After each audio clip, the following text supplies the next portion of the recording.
Let's go.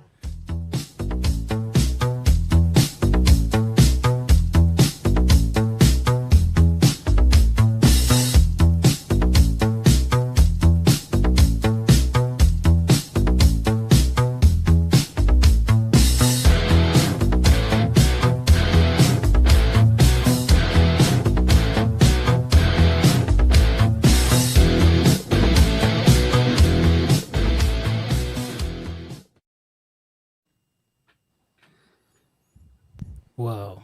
Is anybody here? Oh, we live? We got a few. Yes. The precious few. The upper crust. I'm super excited to talk about Asia reissues tonight. Nice. The Me too. Asia reissues you're ready to let go, right? Let it go. You're feeling the heat of the moment, is what you're saying. Oh man, Oh, which Asia? yeah. Damn, I didn't think about that, Wolfman. You really. I got to get my Steely Dan down, I guess. Well, you thought he meant like Asian reissues, like city pop compilations? Dang.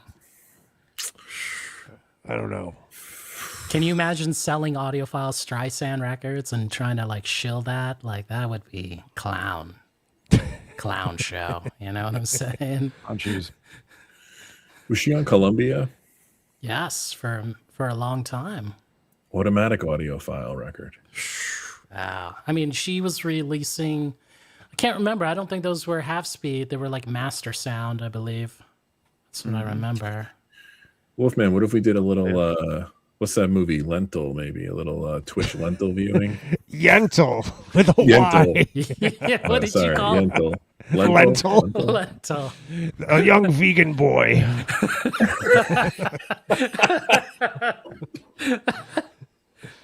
We're going to live I'm on not it? up on my Age stories. babs. Oh, Lentil. wolf. The way Yeah. we were. I'll take a box of lentils. You know it. Ultra high Lentil, what a quality. Dummy. God. Might be the dumbest person on this panel. I think lentil's just fine. Don't you worry. Well, then we got to get a parody of that now. Or not. Start it up. Hit up the AI. Hello. Ain't no one else gonna help you with that one. So, Decoy. how you guys doing tonight? Good. I'm ready to live purge this whole thing. Let's do it. Yes. We're going to pare down the collection with the Vinyl Me Please audiophile knife. Audiophile This is a- pairing knife. Look at this I'm giving request. I'm giving it away. Who's going to buy it, though? You don't have to give it away. Second, Buy it.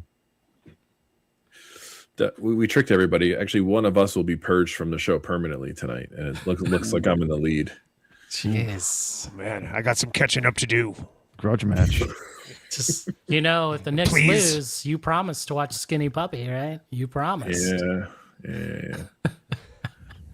I was down at the pound looking at some troubled dogs in case I had to. Jeez. Wow, that was heavy. That's tough. Yeah. Just pick all the red ones or something like that. Just do that. It's, Go by for color, Joel, Joel. Yeah.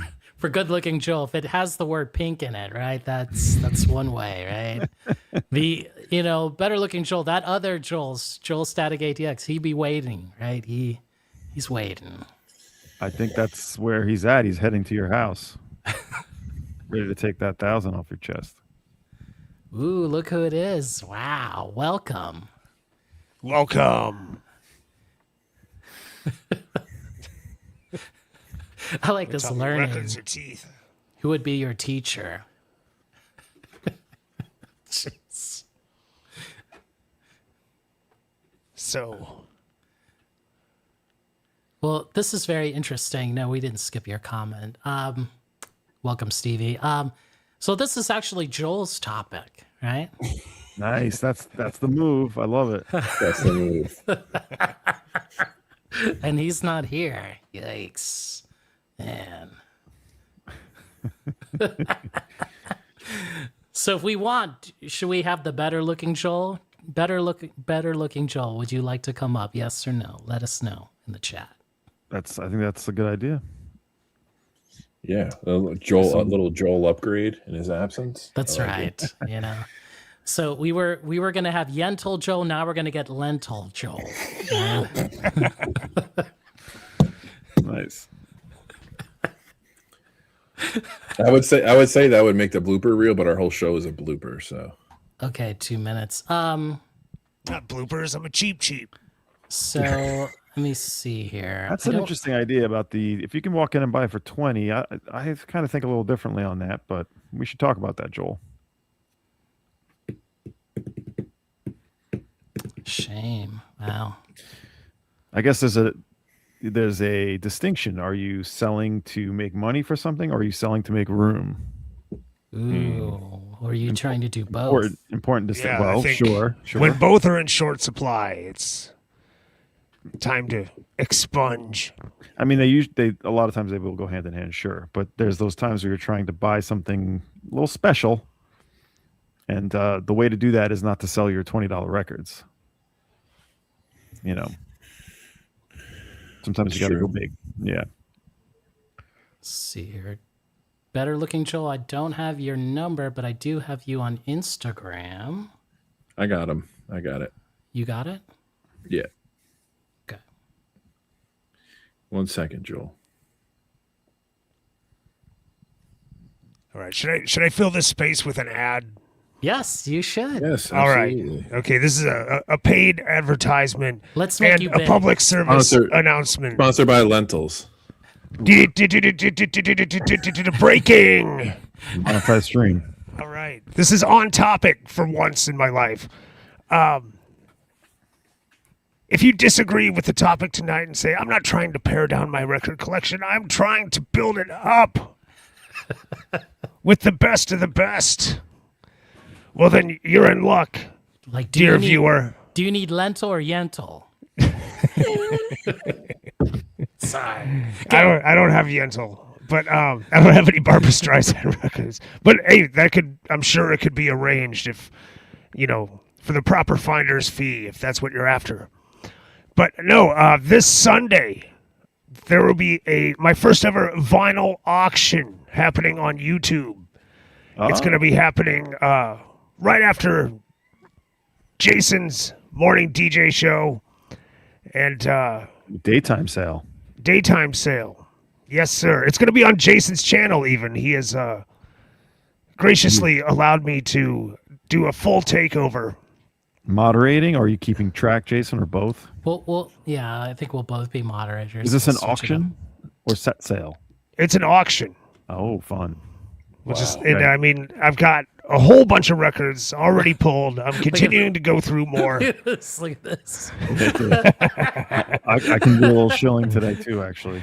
Well, Dom, if you want to join us on a Sunday, you're free Well, I'll to. be coming back from Oh. New York, I believe. So then you will be doing it, right? I can definitely tune in. I'll be on a bus, so. But yeah, it's going to be similar to the YouTube record auctions you all know and love, but also a little bit different. Because, well, first off, I'm not grading anything. Oh, good. We're going to show the record. We're going to play the record. We're going to let you decide. Oh, play grade. A live play grade, as a matter Wow. of fact. And You're only going to be able to sell like 6 records, though. I'm working on 200 records What? for this auction. The first 100 plus already ready to go. So this is a marathon stream, is what I'm hearing. Could be, or I just talk really fast, like a true auctioneer. And yeah, it's going to be really cheap. I think most records will start off at $3 because that is the Goodwill price for absolute garbage. And I will have a much better solution than they do. Selection. But it will be a solution for you to build up your record collection with cheap heat, flat rate shipping. We got a question here. Will there be a sale on UB40 records? No UB40 records. We're going to do this in 2 parts. So it might have to spread across 2 weeks. I don't know how this is going to go. First part is going to be mostly rock and some other stuff thrown in. Second one is going to be almost entirely funk, soul, R&B, disco, and maybe some other stuff thrown into. So, I mean, if you like those things, you like feeling good, you like throwing down cash for some hard to find, cheap heat. Can we get a sample, Wolfman? Can we get a sample? Yes, little tease. A sample? No, you got to tune into the auction. That's right. I mean, it's going to be really good stuff. Okay, well, fine. You want a sample? Here you go. All right. The first one I pull out is one I know that everybody is looking for. This isn't the best advertisement, but I am getting rid of it because it's going to be George Burns. It's not a comedy record. He sings. Did you know? Yeah. Oh, yeah. I have to say that was not on my bingo card. No, I mean, I got... Dibs. There you go. I mean, if you could be in league with Jose with your own copy of Brothers in Arms, Oh man, one of his favorites. or you could be in league, the Human League. One of Jason's favorites, right? Yes, there you go. That'll go. We've got some. I mean, everything is going to be, OG first press, unless otherwise mentioned. There's Queen, there's Mecca, there's Tears for Fears, there's Psych, there's Prague, there's the Beach Boys, blah blah blah blah blah blah blah. Look at that question. Pet sounds. It's not Pet Sounds. Which versions of Pet Sounds do you have for sale? Oh my gosh. Oh, jeez. I'll get to that. I hope I choke on a lentil if Pet Sounds comes up. It's not possible to choke on a lip, but I like the idea. My Pet Sounds is still sealed, so Okay. what are you gonna do? Way Will better. you, But anyway- will you shatter a copy of Pet Sounds live on the air if you hit your goal? If it's a sealed Pet Sounds, that means it's artist intent, Jeez. Because you can't listen to it. That's right. I'll shatter a Jeff Buckley record. Oh no. Jeez. Yeah, any copies of Cool Strutting you can shatter?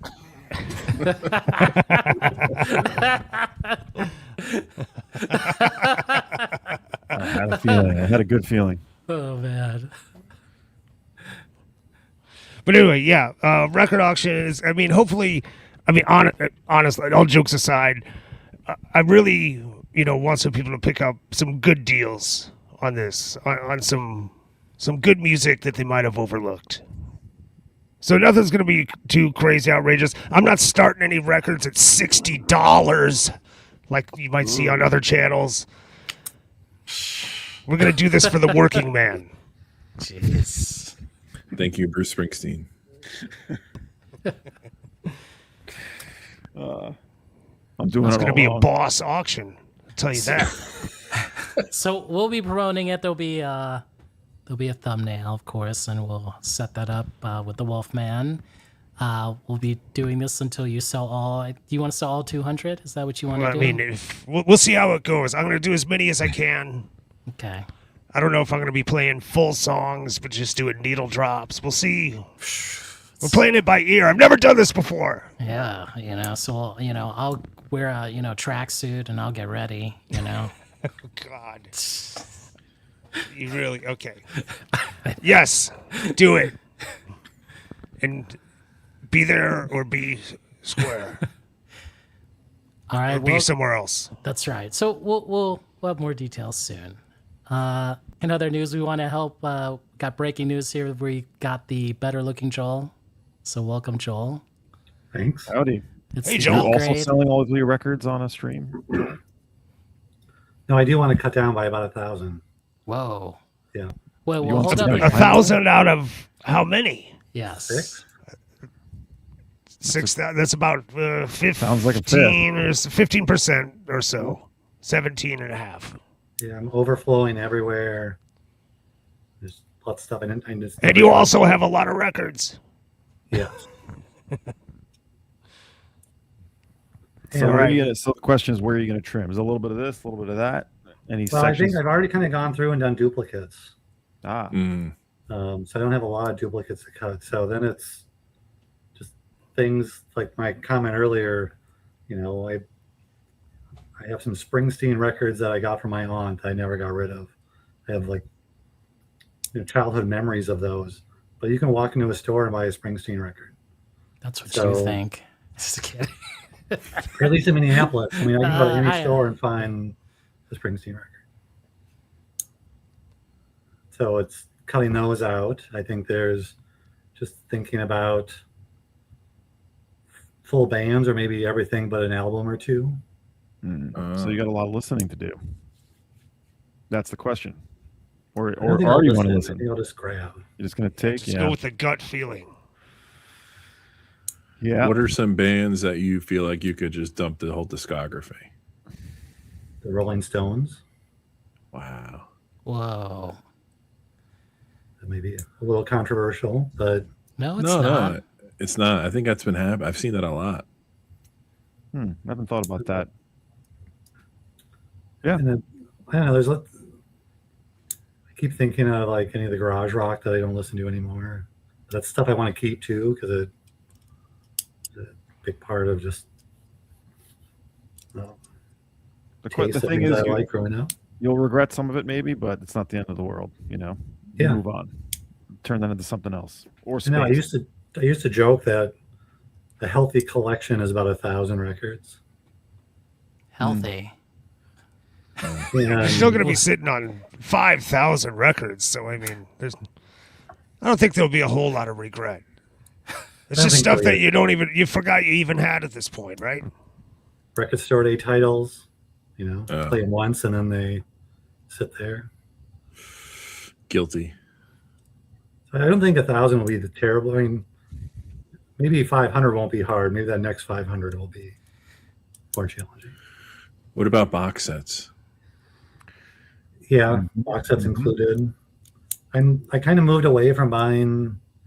I still own a bunch of CDs, so I don't mind buying like the Dylan collections or the bootleg series on CD. Yeah. Oh, yeah. I have a bunch of them on record, and I also have them on CD, so get rid of all those. Guilty.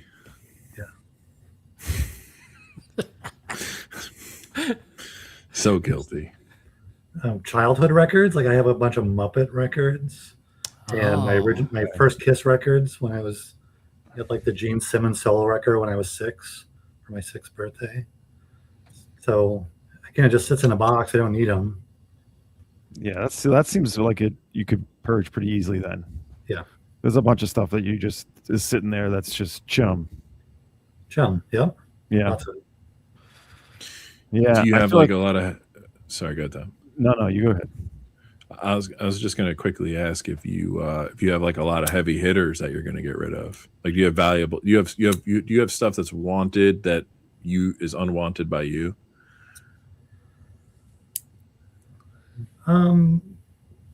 Well, there's probably some duplicates of Floyd.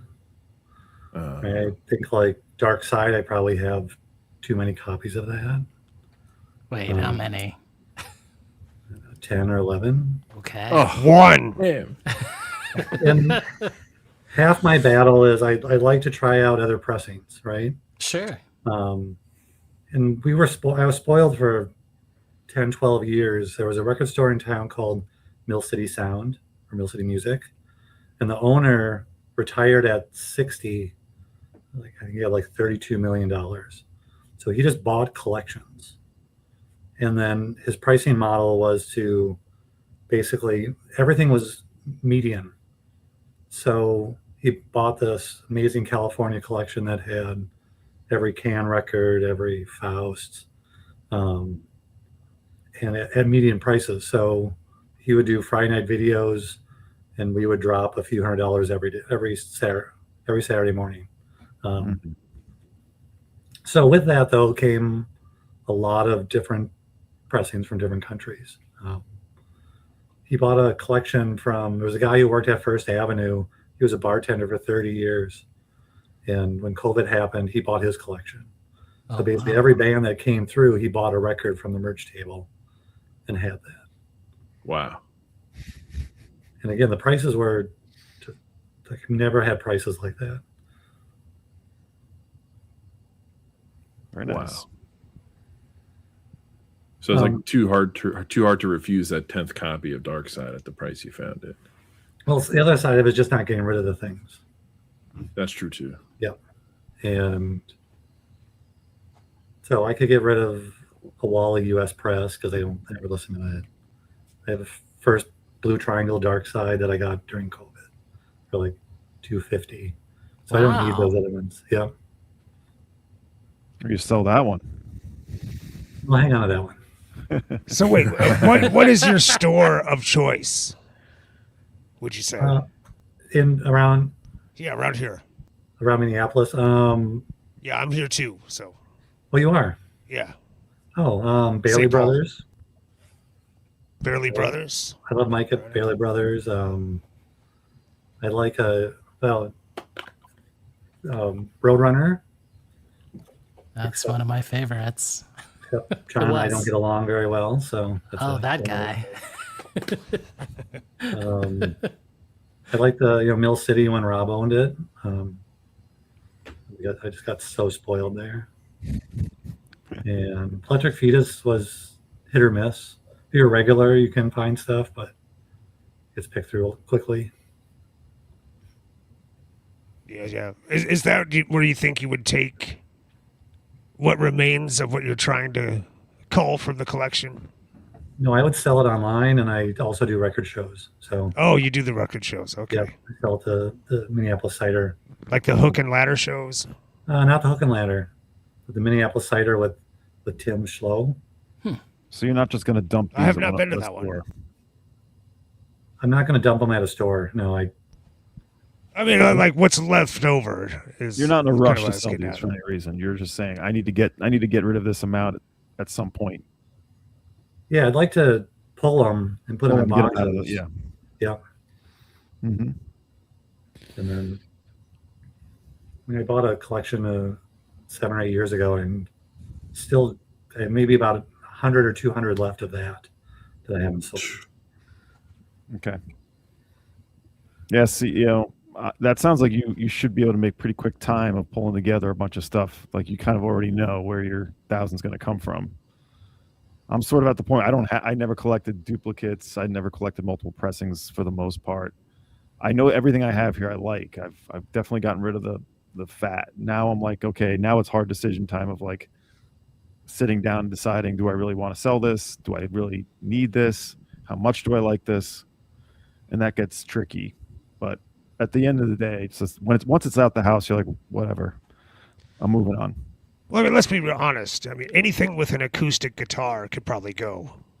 Oh, definitely. Just sell like 4/5 of my collection. Yeah, Just level with me here, fuck it. If it's not plugged in, it's shit. Well, Joel, do you know what Dom's project is? Have you heard about Dom's project? What he's doing? Yeah, he's listening to everything, and then Yeah, There you are, anyway. Sure. I started. No, I dug in. I wanted to start purging my US and Canadian psychedelic rock records because I felt like there was a lot of stuff in there that I know I've aged out of. It's just not necessarily for me anymore. And I figured, well, why the hell I'm going to listen to all that whole section? Why don't I just start going through the entire thing slowly? And so I have a spreadsheet where I make notes about everything I listen to, whether I'm going to keep it or sell it. Comments, like fun comments, just what I'm thinking as I listen to it, and I'll use that too now if I want to go back to say, hey, what did this sound like again? Like even for the stuff I'm keeping, so I can reference like what tracks I liked and all that stuff. So I'm putting all that in the comments too. But yeah, if everyone doesn't know, my goal is to listen to everything here within the next 5 years, which I'm sort of on track to do. And I'm about to have my second auction. I'm actually not doing an auction. No, I'm not going to jump on your game there, Nate.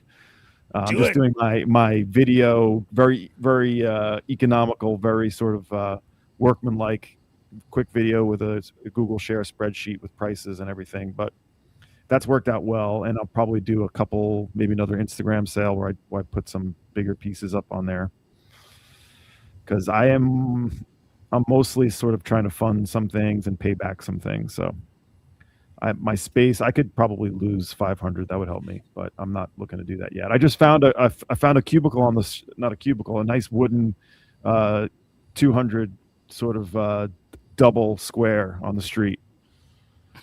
So I found a place to put another. So you got to fill it. I You just gotta did. fill it. Jeez. I just did. Like, Sons of Calyx. No, it's What way better. It's like actual wood. what genre? Nice. What Dom subgenre went in those cubicles? I'm glad you asked that, Chris. Okay. I'm glad No, I did too. I have all this ridiculous subgenre, so I put what I call the mind melt in there, which is all of my music that I find when I want to sort of melt away, which has no specific genre really. It's all the stuff that I sort of like sink into my couch with. So that's all in that new shitty ass but nice wooden cubicle. Shitty ass I say because it's like got paint on it and stuff, but it's in great shape, sturdy. Dom, I remember you answering yes to, do you own an electric sander?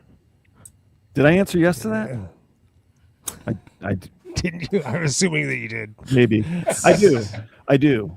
I have a bunch of tools, so I do have an electric sander. How do you remember this? There you go. We all have to know. You're seeking a thread. We have to know.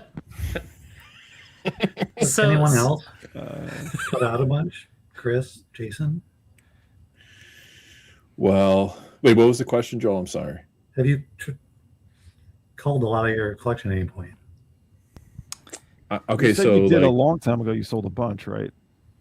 yeah, like 4 or 5 years ago, and I actually regret this. I sold all my duplicates, and I regret it on certain artists. Like I had like Hendrix OGs, Hendrix reissues, and like Hendrix like reprise reissues, and I like that because I love Jimi Hendrix. Or like I had Dylan stuff, and I just like got to a point where I was like I was out of room already.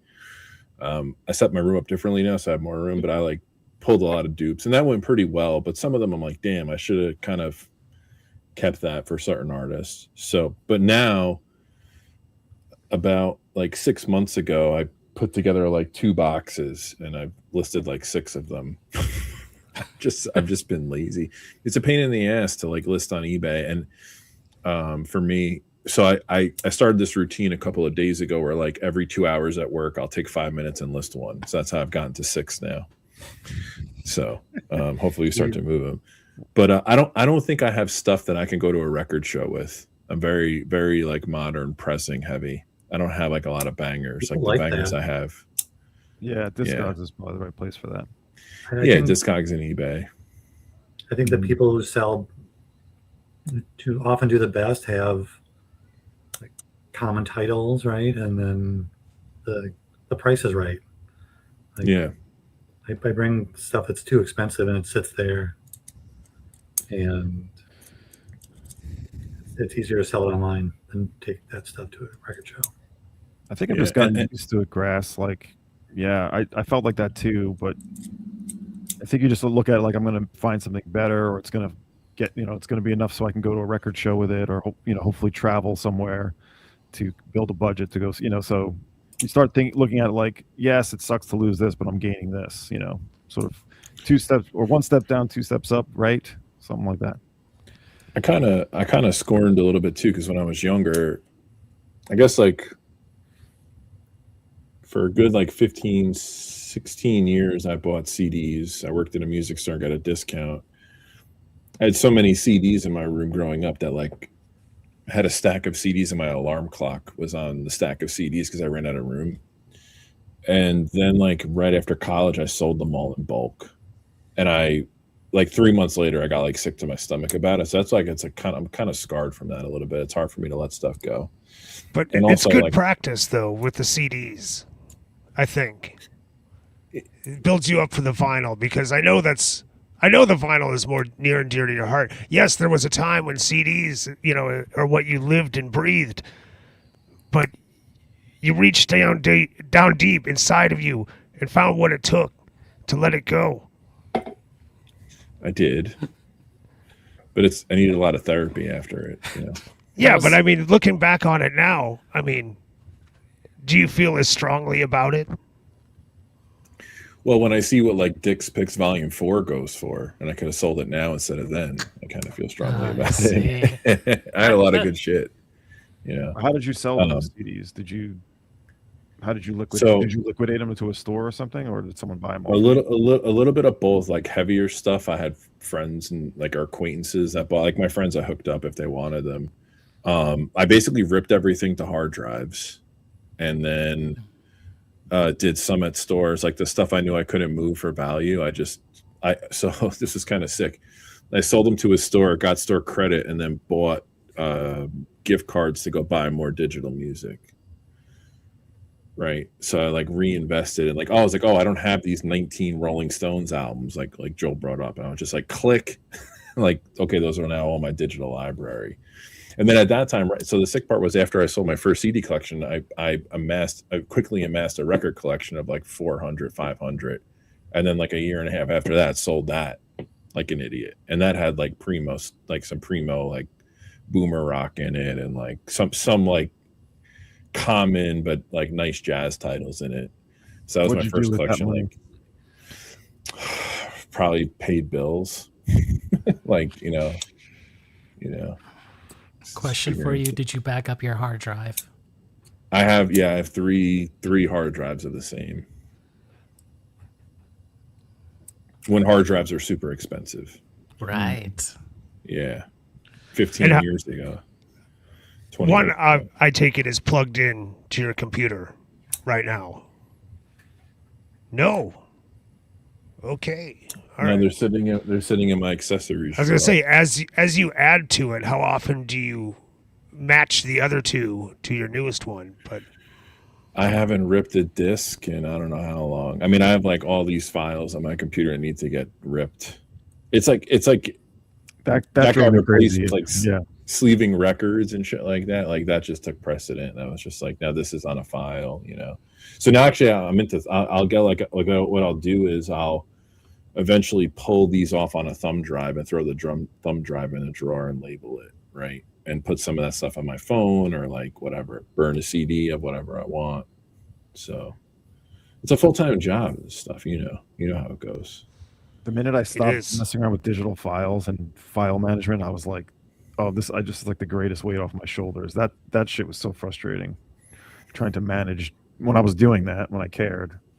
This is how sick it was. When I graduated high school, I was working a lot in high school, and then I got like a little bit of graduation money. I went out. This is like 2002.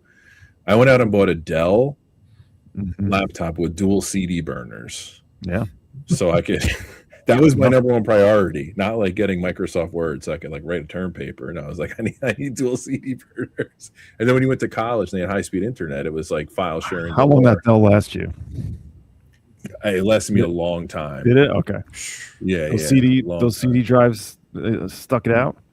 Stuck it out, man. Okay. They were good. Those things were going around the clock. They were humming all the time. It's like the ultrasounds at the in-groove. Yeah, exactly. So Got to keep So those anyway, things nicely lubricated. it's why like I'm scarred from purging, but I'm getting better. I'm getting rid of stuff. So I do regret I dumped a good 1,000 CDs. I've done a lot of CD selling, through Amazon. And anybody remember, what was it, half.com? Remember that? F.com, yeah. I used to sell and buy off that all the time. But then like maybe 12 years ago, I dumped like 1,000 really good CDs at my shop where I worked at, because he got in like this sick collection that I was really happy with what he gave me for it. And then I was able to bring all that stuff home, all the records I wanted. But I kind of miss those CDs, actually. I know there was not only some rarer things in there, but other stuff that I would love to be spinning in my car right now, because my car still has a drive, which I want to keep if possible. It's I still have a lot of CDs. You brought up like selling the Rolling Stones like catalog. Like I also have this thing about me, not with every artist, but like if I love an artist and there's like a hole there, I feel like, or there's multiples, I feel like they're orphans. Like if I'm really really into somebody, I'm like I gotta have that there, because it's also like when I collect or curate for myself, I'm also thinking about the future. Like, okay, it's okay now, but there's so many albums in my life and artists where I was like, oh, these guys are okay, or this album's okay, that like a decade later I was like, I love this album more than That's why what I that's why it's I've a held on to struggle. them, actually, because I'm like, there must be something there. Like the Stones are one of the biggest bands in the world, right? What am I Yeah. not getting? But I also I purge things like XTC, for example, right? Like totally should fit in my wheelhouse. And I decided I'm just going to get the XTC catalog. And I bought all UK presses, and then I sit and listen to them, and I didn't like it, and so I just got rid of it all. Yeah. Did But you then, get them like, all at one time? well, individually, like, I put them on Discogs and Record Show, and took Because about sometimes 6 if you months to get get into a rid of it. band, you'll buy too many of their records or whatever, and you don't like organically listen to them one at a time, and you might not really hear them the right way. Yeah. I've done that with, I can't think of who, but you go too head over heels, like, oh, I got to get all the Roxy Music records, and you're just like, I don't need all this, because you just haven't processed it the right way. Again, I think Mill City was a thing that there was so much flowing through there that for a long time that you could get a lot of these things easily and affordably. Like there was a time when you could just grab almost anything from the wall and probably come close to doubling your money on it. Wow. Well, that's a good reason there. It's like, for the price is right, it's worth trying out. Times have changed, though. It's not like that. I mean, I don't find it to be like that anymore. It's hard for me to find a deal. Like a deal now is, for me, isn't like this is a steal. It's like, oh, this is less than I thought it would be. That's like a deal now for me. The times they are a changing. Exactly. But I mean, even to what you found said, this. Chris. Oh, hey, Say it it's a again? good record. Yesterday I found this for 150. It's original press. It's near mint You gonna flip it? locally, and that's what $300, $350 record right now. Yeah. So they're still out there. That's probably going Yeah. up too.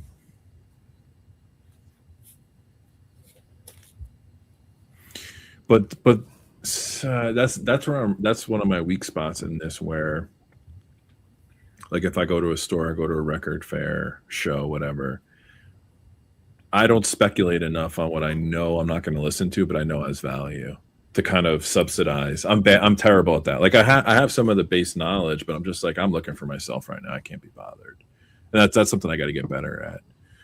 Because to kind of go against what I just said, like I do pass up on things I've seen, and I'm like, I know that's a steal, but it's just not in my wheelhouse, so I don't bother. Yeah, it can If be I hard saw- if you're there looking to buy, more higher price records that you might be interested in. You're like, oh, that's a good deal for $40, but you're like, nah. Yeah.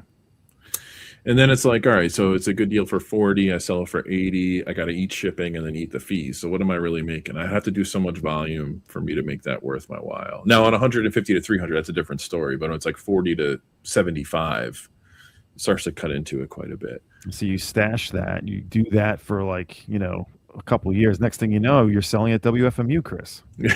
Yeah. Right. But then I can't buy WFMU. Oh, no, you can. That's my move this year. Ah, Should jeez. you hold on to the Stones until somebody passes away from the Stones? No, that's not going to happen.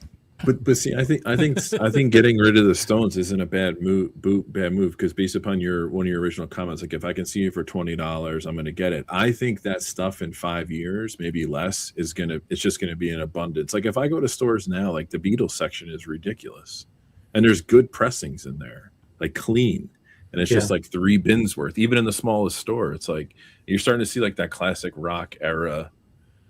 And you don't see a Revolver, and you don't see Commonly. Wow. Well, now you're flexing. Okay. No, I'm kidding. But yeah, no, it's that's all true. about, Though. if you're going to listen to those Stones records, why are you selling them? It's all about if you're going to come back to it or listen to it. If it's just going to sit there, dump it. Yeah, that's how I feel about like Zeppelin and stuff. I'm just like, I don't care if I ever hear it again. Yeah, it's in your head. I mean, that's from Hendrix is like that for me. I don't own a single Hendrix record because it's just it's wired from when I was a kid. Yeah. I think part of it is just weighing the space that it's going to take up, the real estate on your shelves versus the convenience and ease of just being able to click a button and hear the same music. Because, I mean, it's ubiquitous music. It'll never be hard to find if you want to hear it. So, I mean, it's not necessarily music that you need to hear the absolute best pristine copy of unless it's something that you really love and you're not going to let that go anyway. Well, to your point, I mean, like about a year and a half ago, I toyed with the idea. I did the math. I'm like, I could sell everything, even to a store and take cash, and I could go buy an amazing streaming service and amazing speakers and never have to purchase music ever again in my life. A really good DA converter. Yeah. Yeah. Exactly. Yeah. Exactly. Go spend a couple and then your money in the future is like just tweaking that equipment if you wanted to be experimental, right? And you'd be ahead of the curve. Because I think actually having your own library of files is almost probably a more niche hobby than just collecting records is at this point, is it not? I think so. So eventually it's going to come back around again. iPods will happen again. What about the experience of touching and holding and smelling and looking at the liner notes? Come on, haven't you seen the Vinyl Me Please ads? You know? How can you say no to the Stones? Look at this beast. Get a puppy. Look at this. Look at this beast. I mean, What is that? let me make myself big here. Jeez. Jason, just hop on a flight and bring that to New York. You'll be golden. Right. Just Fill that thing up with lentils. Plop that on the table. Right. All right. This is, I believe, what the early '80s MoFi Rolling Stones box, right? You know, they did one for the Beatles. So if you do one for the Beatles, why not? Why not everyone's favorite rock band, right? Man, It's a stool too. It's a little footstool, like an ottoman. Are those from the UK tapes? I think some of them are from. It's like a mix. Some from the UK, some from the US. They chose the titles. Let me see if I can show the titles. Stereo, mono. What do we have? It's actually a mix, which is crazy. A mix of stereo and mono. I think everything past. There's like everything starting at the Satanic Majesty's request is the all stereo, but I think Aftermath is stereo, but everything else is early ones are mono, I believe. Hey, does that say they included the Hot Rock CD? No, it's right, okay. They put it as its own separate listing. So that you get the Geodisc. I don't know if you remember what the Geodisc was. Maybe Does it beat my Massey shitty remembers. rechanneled stereo London pressing of more Hot Rocks? So why do you have that, Rojas? Because, I'm crazy and you need to have the Geodisc, which they used this in the movie Tron when they were like, Oh my God. I thought that was pill. So when you feel, shall we do it? Because, we got some young ones in this chat. Let's do fill it. us in, Jason. What is the Geodisc? So when you have the Geodisc, I can't believe we're doing this. We're going to do this, everybody. I hope everyone's ready here. When you want Just to, in time, Mazzy. get this thing right. See, I know Mazzy's here for the audiophile drama after party. Man. But Mazzy, right? It's all important if it's artist intent, right? That's the thing. So we want to align the stylus, the card. Do you see what I'm saying? Does everyone see this little funky part here?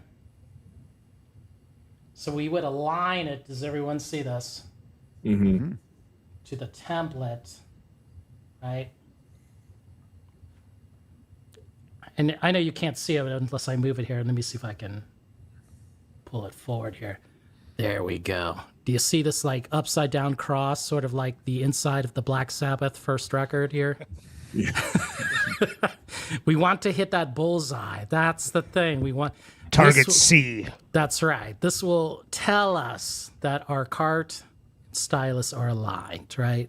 Ready for the MoFi, you know, the power of the MoFi, right? Yeah. And VSD. that's right. Feel it. So that came in the box set. Yes, it also comes in the Beatles MoFi box set, and for the Groove Seeker, also comes in the Sinatra MoFi box set. Damn. Wait, I'm confused. Couldn't you just move the geodisc to like any position and then just put the stylus on it? I mean, I don't see the point. You have to do a Of the demo geodisc. video. Man, I mean, you know, there's a lot of people who It's don't like, know how okay, to- you lay down the cartridge, your stylus tip on the little bullseye, point C. Who cares about what the other ones are for? A for audio file. D for digital source that MoFi used to make the box set. Do you use it for? have I used this? Do you use it to set up your system? Well, no, I have like a different one, Okay. you know, smaller one. I mean, but this was like the 80s, right? This is what they could think of, you know. They didn't know they could just make like a smaller version, you know. It's like bondage, actually. Man. You know, Dom, this isn't some esoteric record that Stunty's trying to sell or play on his Friday streams. Let's be honest here. It's like a Zovia France thing. Right. Bring out the GIMP. Jeez, you know? Hey, it's a dark place getting into record collecting, you know? You got to go down that rabbit hole. The GIMP's aligning a cartridge. So I guess you better go get I'm off the platter thing. gonna answer Joel's question that he asked Groove Seeker. Like, Joel, I was like collecting records in the 90s, you know? What was everyone doing in the 90s? Getting rid of their records, right? I was too. I know I bought them in the 90s too. Yeah. And the thing was, like, those CDs at the time were super expensive, right? They were like $20, right? 14, I think, 14, 20, or even more. Wait, for MoFi CDs? No, just CDs in general, like new. Oh, no, $15.99. There we go. It's $218.99, I'd say, yeah. $12.99 if you go to Best Buy. So then those records, everyone was just trying to give them away. Like, that was the time. I know I say it like some back in my day, you know, but to answer Joel's question, by the time of 2000, in the 2000s, I had 10,000 records. My friends refused to help me move, you know. They just Cowards. Pizza could not persuade them. Like Weaklings. Come on. Eventually, before I moved out of Ohio back in I think 04, 05, I had to hire 2 men in a truck to move it. Man. Yeah, I hired 2 guys in a truck, and one guy had like a heart attack moving my records off from a 4th-floor walk-up in Brooklyn down the stairs. And so I jumped in. I was already helping move them because they were just not hacking it. I'm serious. This guy he did like 1-2 flights up. He came down and then he was just like laying on the floor in the van. Oh no. This is weak. What is this? I got totally So it was hosed, man. Jersey. No, they were all they were Russian guys. I don't know what their deal. I think they were trying to scam me. I think actually, Jeez. yeah, Damn. it didn't work out too well for them. Bring a box, take a box. Then the were box truck is like scraping on the ground as it goes down the street. Luckily, that move I wasn't going too far, but yeah. Jeez. When they moved me up here, they were worried they were going to get over some of the hills because if you come up this way, upstate New York, there's a lot of hills, and there's points where you go like pretty far up and you're going to come way down. And there was a few times where like, we didn't think we were going to make it up that one part of the 79 there. I was like, you made it, dude. You're here. It's good. We're all right. They're just pining. They're just looking for a better tip, Ah, jeez. Oh, man.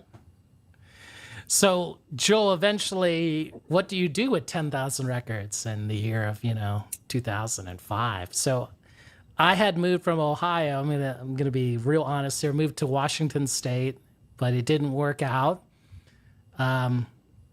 but I had like a job lined up there, and then I decided to go back to Ohio and sell the records to fund the next trip back to Washington State, you know.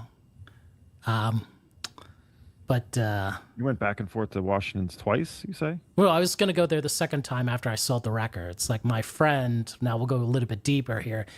If everyone can see this, I need to make myself bigger here. Can't. MTV? What does I that know. say? So this is Moles, and it's Moles Records. This is, MC Light. this is the first used record store in Columbus, Ohio that was owned by my mentor, Ken Stone, right? And he's just like a very cool. He was my mentor, and he wanted to leave Ohio and then go to Washington State with me. And I said, we could do that, but I need to fund this next, endeavor, which would have meant selling, all those records. So the sad story is that Kenny had his second heart attack and died before I had the big record blowout. Damn. So then it was tough. And then I was like, well, I'll still go with my plan to go back, to Washington State. Like I sold a lot of records. And during that time of going back and forth to my storage space and getting things ready, I met a guy who had his studio in the storage space, like in the basement, like recording bands. And he just asked me, what are you doing? I have a show. Can you play drums with me? I was like, yeah, sure. And that became psychedelic horseshit. You see? Oh Man, that's going to play really good on the documentary, that whole That's scene. right. And I never moved back, never went back to Washington State. So you were at 10,000. What were you at when you stayed? I think I dropped it down by half. It took a couple big like yard sales. I was at that time there was no Facebook. I don't remember, right? So it was like Friendster, Craigslist. I put like ads. People were coming from the Midwest to the sale. It was nuts, And it was a good time, like just blowing out these records, and it wasn't like I think at that time like the only rare records I think I had was maybe some international stuff, some 90s stuff that was hard to get, And what are you at now, you think? I'm probably at 3,000. Wow. So from 10 to 5 to 3. 3,000. You don't hold a lot, right? Like you constantly buy and move if you're off something, right? You don't like, because you buy a lot of records. Yes. So this is going to the topic, that Joel Static ATX. Like I sold at the Austin Record Show, and it's my first time selling at a record show since 2015. I used to do it at WFMU. So we might have met, Dom. You might have thought me as the crazy person. I wasn't going those years, but yeah. I would have thought you were crazy, sure. Selling ESG, whatever you were selling. That's right. ESG. How could you sell that? I only sold that Os Mutantes Argentinian press back in the day for 200. It's like a funny story. Should I tell the story? I think I've told it a few times. Like I mean, I know I've heard it. just for the stream, right? Like some like young beautiful lady came there and she was like, "Why do you have that for 200? Should be 20." And I just like looked at her and said like, "Look, lady. If it was raining Os Mutantes for $20 all day long, man, we Look, wouldn't." lady. And then she just like got mad and left. And then my friend, he was just like, "Whoa, you know how to make friends very easily." I was like, "Geez." So there was a guy like pacing and being weird. I was like, "Hey man, what are you doing? Don't be weird. Like, come up here, And then he's like, "Well, I really want that Os Mutantes record." I was like, "Okay." But he's like, "You have 200, and you got to imagine at 2015, that was like a lot of money for a record." So I said like, "Hey, what's your name? Blah, blah, blah, blah, blah." "Okay, now that we know each other, now name me your offer, And he made a good offer and I gave it to him and I said, "Hey man, now I like this right here. Bob here, fan club DVD content." I said, "When you go home after buying this Os Mutantes record, welcome Terry. This is the first record you're going to play. You're not going to play your stupid XTC records or whatever you bought, you know, none of that dumb stuff. You're going to play the Os Mutantes record for sure, you know. So that was the thing. Like, I think I was selling stuff maybe like a little bit too much, you know, ahead of its time. That would be selling like mono Laura Nero records, you know, that ESG. Like, it was just too early for 2015. Like, you needed to be a more deep collector. Like, whoa, Grasshopper, you'll have to wait for the reissue, or we'll just make a live record in Tokyo and call it Live in Tokyo. Budokan. Are you going to announce on tonight's stream that I'm overseeing the reissue project, or is that supposed to be? Yeah, it's unfortunately we're going to go DSD, you know, 256 on that, you know, friends.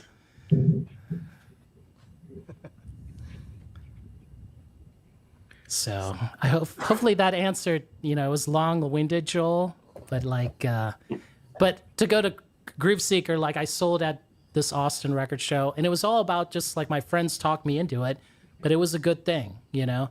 I know I hadn't said it like on the live stream before, but I did buy a collection of jazz and soul like 3-4 months ago. You know, a collection over 600 records. I'll be honest, for like $500. So, you know, I went through it, pulled out some cool stuff that sold for more, but also like just did a whole like cheapo section, which actually, you know, did well. So I really did well at the Austin thing, but it's because I wasn't focused on just buying records, right? I was more focused on selling records, right? So unlike, you know, a couple people that like always left their table, you know, so since Joel Static ATX is not here, we'll just throw him under the bus here. You know, sorry, Stevie, but like he's like leaving. You guys are leaving your table. Like, who was manning your table, you know? It wasn't the tomato lady, you know? There you go, Chris. You can sell at WFMU and buy at WFMU if you have Wonky manning your booth for you. Solid. Let's make it happen. Problem solved. I might need your help, Wonky. Yeah. That's my thing. I'm going to do Friday buy, Saturday sell, Sunday buy. Dom, I'll help you with your table. Imagine the reverse stare from a seller.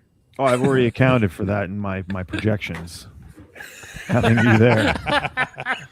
That's already in my whole layout, my whole thing. Yeah. It's like, here's what I will do without the Chris stare down. Here's what I will do with the Chris stare down. Yeah, I have pretty good equation for all that. But that'll be an experiment. I usually only like to do one or the other. In the past, I've only either sold at a thing or bought at a thing because I don't like crossing the streams like that. But you know, when you're selling, you're naturally going to start looking at other people's things. So yes, but it feels different when you're like dipping into money you've made. Now I got to I really want this thing. I like going with like, here's a bunch of fun money that I've saved up a bunch over the year, and then just having fun with that. So it'll be an experiment this year where I'm going to dedicate a specific day to one and the other. Oh, nice. Other day. That's good. That's kind of like how you should do it if you're interested in buying. Like I didn't buy until like the end of the day, Saturday and Sunday. Just more focused on selling. So Terry, yes, we're talking about it. So Jeremy, Greg, and I are talking about it. Terry, maybe I think it's going to happen. Oh. Going to shift to Atlanta. It's a good thing. Like Atlanta, as Terry knows, it's a bit different. Like they're not really necessarily into classic rock, but the most of the stuff that's sold there was like soul, hip hop, and jazz. Believe it or not, like it's actually a good place to get those records. You know. Mm-hmm. Well, we'll see what this New York situation is going to be like. Like it's going to be at this pretty trendy, new looking, you know, renovated commercial area in Sunset Park, Brooklyn, which I'm not sure how it's going to go. I've never been to it. It wasn't there when I lived there, but I don't know. We'll see what kind of situation it is. Who's going to be there? I don't know. I haven't even looked. I'm going there with a much different budget, i.e. very little. So it's going to be just hanging out with you guys, Chris, really. Yeah, I feel the same way. This is going to be a bit of a hustle. Are you going to bring records down for trade or any of that? No, I'm setting anything I want to sell right now, aside from my psych purges I'm doing aside for the fall for WFMU. So I should have a pretty good, few, 3-4 good boxes of records. So Don, are you selling because of space? Are you selling? Well, I guess because of space, but looking to reinvest in stuff you really want. I think you kind of said this before. It sounded like I wasn't paying attention. I'm just looking like to get to the core of it because you're saying you don't stop buying. You buy a lot, so it's like I'm always looking to find some space. I always need space, but I'm always in sell mode, like pretty much always. Throughout the year, like I'm selling things little bits at a time, then doing big chunks of sales or whatever. So it's almost 1 for 1, I guess, when you average it all out over the year. I typically end up spending or buying around 400 records a year, new. That's new ones. That doesn't count ones that I've sold or anything. Obviously, that's net whatever is coming to the house. 400, 450. This year I'll probably be down to 300, 350. It looks like, but I mean, unless something crazy comes up, but. Yeah, so I always need space, but I'm constantly always moving things in and out. So I kind of always have just enough space to get by, but I can't expand to too much more. Do you feel the things you're looking for now are specialized and then much more expensive? Yeah, unfortunately, Yes. Most of the things I'm trying to fund are bigger ticket items. I've sort of I'm not buying. I used to buy like a stack of new records all the time, every week, but I've stopped doing that. So I have a little more around, or I should say I have a little, there's less volume coming in, I would say. That's the part I was thinking about with purging more was I also feel like I'm kind of at this point where there's not a lot I really need, but the things I want they're just much more expensive. And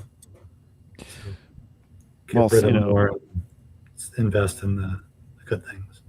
I mean, everyone has their own sort of rationale around this. Like Stunty thinks I'm an idiot, apparently, for for what I'm selling, and that's fine. Do you see that? Did you see this? Oh yeah, it's fine. That's fine. Yeah, I mean, we all have different approaches to what we do and how we do it. That's the whole thing. But I just look at it like, if I miss something, I miss something. I'd rather be able to fund something I really want with what I have here than going into my own pockets, if possible. There's a guy in town who sells at a show that I kind of like his approach. He has the best dollar bin, and then his other stuff is like good psych stuff. I bought some things from him Saturday. While he grabs those, guys, I'm going to grab something to eat. I'm starving. I'm going to grab something before I Wolfman ravaging. hit the airwaves again. What are you going to do when you do this like marathon auction? You're going to need to have some vittles sustenance, on the side. Yeah. So get the off my carry-on ready to consume. But no, I hope to see everybody at Secret Spins later tonight throughout the week. But if not, I hope to see everybody at the auction here on Jason's channel on Sunday. What time is it? Sunday? After Jason's done, or it gets shut down, or whatever happens. So I don't know. Well, let's say. When do you start? 9? Yeah, 9 still? Yeah. 9:15. All right, it'll probably be let's say like 11:30 ish. Lila Boudreau. Then I'll go over all the rules and all the nonsense that basically tells you what I say goes. And then we'll get started. Like we were not going to trade, 3 chicken eggs for a record, okay? Like let's make that clear, right? Well, you present an interesting case. I might have to. But no, I appreciate you having me back this week, and good luck to everyone on your journey of whittling down. Thank you, Wolfman. Thank you, Wolfman. Cheers. See you, Nate. Well, yeah, his dollar bin is it's like all the commons, but really great shape, and people just flock to them. But then he has some like, so I bought, let's see, you guys may know the day blindness, Yeah, nice. the California, San Francisco psych band. Let's see what's this. I used to have that. Astrologic. Steve Hoffman, They're still the other banned. Hoffman, The other Hoffman. The other Hoffman, jeez. Damnation Oh. Blessing. Yeah, Let's see. Oh, that one goes for some money now. The Yeah, Hangman. it's $40. I don't remember what that sounds like. Okay. Let's see what else is in here. Oh yeah. That's Hollins and Star. Mm-hmm. Oh yeah, I've seen that. Never heard that. Okay. And then Oh yeah, this is like the L.A. something. L.A. Getaway. Yeah. the Sealed. That guy's very infamous. He married some person, like a singer-songwriter, and she's got like a rare record, I believe. It could be. Or is there some connection to Carole King or something on? I think I don't it's know. the connection is to, or the producer married Margot Guron. That's it, I think. It all comes back to Margot. Yes. I like the idea of having no Rolling Stones, right? Because it's like 4 to 30 records. And trying to fill with things like that. Yeah. Yeah, that's Tom. That's kind of how I think of it. I guess I didn't used to. I just slowly came to that, like a sort of for necessity. I don't. Yeah, I'm not rich, folks. So if you had unlimited space, would you never sell? I guess I'd feel less of a pressure to, but I do have other people around me that don't really care to see their records everywhere. I know. And let me Jeez. tell you, everyone, this shit is organized, okay? I know. My wife will tell you I can't find my car keys. I can't find anything in my house. But if you ask me where a record is, I'm 3 spots off at any given moment. No, Same. I can find everything. I know where everything is.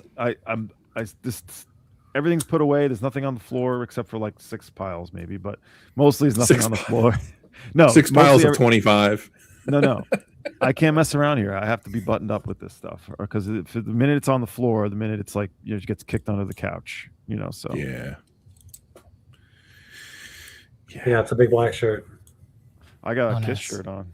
Look at that Wow, you guys, I'm just No, holding a it's- geodisc.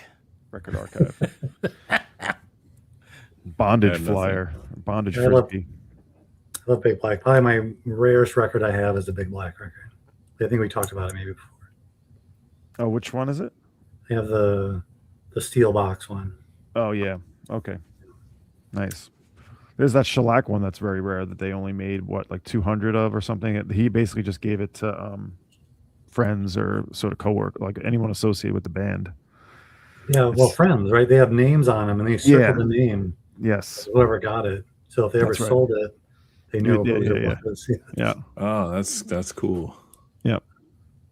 There's a store in town where one of those came into the store. Somebody's brought in used, a real one. So are you guys ever at a point where, obviously we all sell independently, do you ever trade anything into a record store? Like, not for an item, just say like, I don't need this anymore. I'm just going to get rid of these 10 records in bulk just to get them out of my possession. Yeah, I do every now and then. Like when I'm left with like, after I've been selling, say I start with a pile, I pull of 100 records, and at some point I whittle it down to like there's like 25 left. At some point I might say, this stuff's not going anywhere. I'll just take this in for some trade. But that's pretty rare, I'd say. But being that I have a good relationship here with the only store in town, he gets really nice things. Sometimes I'll pull out something that he doesn't have that he wants for himself. Mm. And he's cool. Like we're doing a trade, value for value there. He's not saying like, oh, I'll buy that off you for $100 and then to sell it for 200. No, he's like, I'm going to give you full value to trade like directly. So I'd get 200 for it for this $200 rec that I want, whatever. So if I can find things he doesn't have that he wants, that's the trick. Right. I'll knock the price pretty far down on Discogs, and they sell pretty quick. Yeah, if you get That's really a philosophy I have too. I just treat every record as a lease, right? And I don't mind losing on it, because Yeah. I had it for X amount of time and got my enjoyment out of it. If I really want to move it, but some stuff I'll put up like there's stuff I'm okay selling, but I'm not gonna undercut. I just leave it up there, and then like 3 months later, it just goes, and I'm like, oh, okay, it's sold. That's awesome. And like, it's nice when that happens. Chris, you said you sell on eBay. Do you sell on Discogs? I do, yeah. I do. So this is also why I don't list a lot, because I dual list, Oh, okay. which is, knock on wood, I've never been burnt because I'm pretty much on top of it. But like as soon as it sells on one, I delete it off the other. I have more luck on eBay. I put the high buck ones on eBay Yeah. because it's just bigger audience. You always get more, but A little bit more protection too, I think. It's a little bit tighter than Discogs. But yeah, I do both. Question for the panel here: what is one record you all purged that you regret? We'll start with Joel.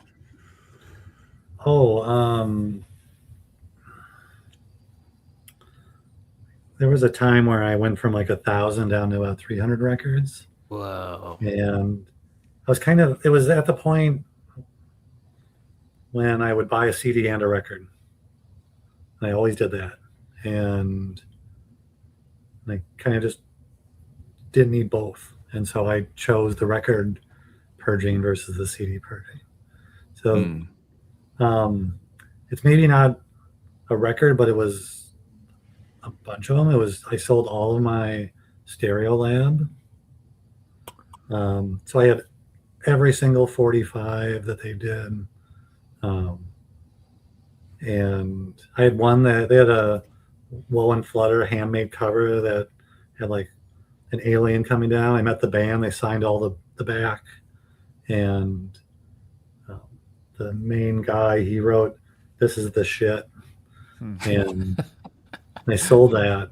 And I got $50 for it. It was, and I've reached out to the guy since and asked if he'd sell it back, and he wants to keep it. So, yeah, Stereo Lab 45, I guess. Groove Seeker, what about you? Like Grail, I think it was just that first bass collection that I had just like a lot of it did have a Wish You Were Here UK first.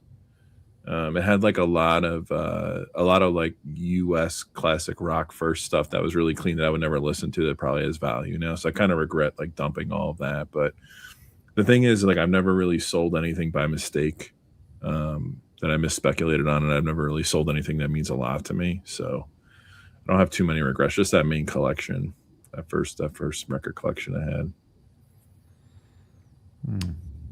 What about you, Dom? Honestly, nothing really comes to mind seriously. I mean, there's things I've sold that I knew I'd want to, like, I'm selling, like I sold the first Astral Temple, like an Italian pressing of it. I regret selling that because I love that record, but I'm like, well, I'm really just trying to get the German pressing, but that's sort of stupid. I'm like, I have the record, I have an Italian first pressing of it. Like, it's sort of like, I'm just, paying, what is that expression? Robbing Peter to pay Paul, essentially. Yeah. Like, I'm making money off it because I'm like, I want that German one, but I don't have the German one. So now I have to find that because I like it so much. No, I don't. Yeah, nothing honestly really comes to mind except for the Lilo record that Stunty said I shouldn't have sold for 25.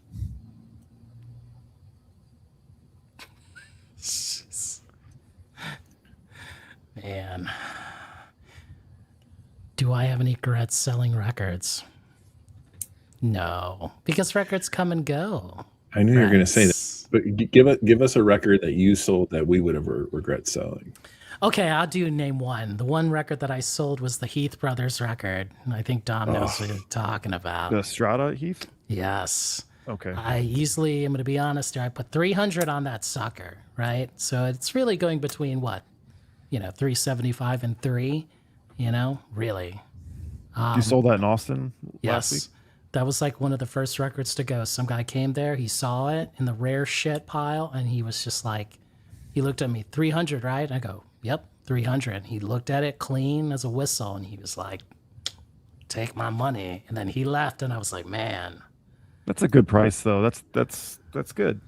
Right. You But I know? was like, that record be gone. Like, That's a motivated price. yes. I can't believe you regret selling that. I can't believe I didn't know you were selling a copy of that. That I did think about that, Frank. I can get that again. That did come up. Look at this. The Rev here. Sold an Ice Castles. That's priceless. How could you? Feeling a- regrets, eh? I have one more story that's cost me too much to. Awesome. All right. So I like early Genesis. I found a UK press of Sure. Nursery Crime. Okay. It was absolutely gorgeous. It was $12. Ooh. Awesome. I had a second UK press. With And the I'm like, I'm smaller, not even gonna. the smaller Mad Hatter. Yes. It's the big Mad Hatter. The first one's a pink, Okay. like, and then Oh, the pink charisma. I know what you're talking yep, about. and then Keep the going. large Mad Hatter and then the small Mad Hatter. So I didn't even listen to the pink one. I put on Discogs. I sold it for $275. Maybe 3 or 4 months later, I found a really beat up one for like $25, and I bought it just to like have it. Brought it home, put it on, and it blew away the second pressing. Oh Sound man. quality wise. So I've been chasing another one of those since then. Yeah. And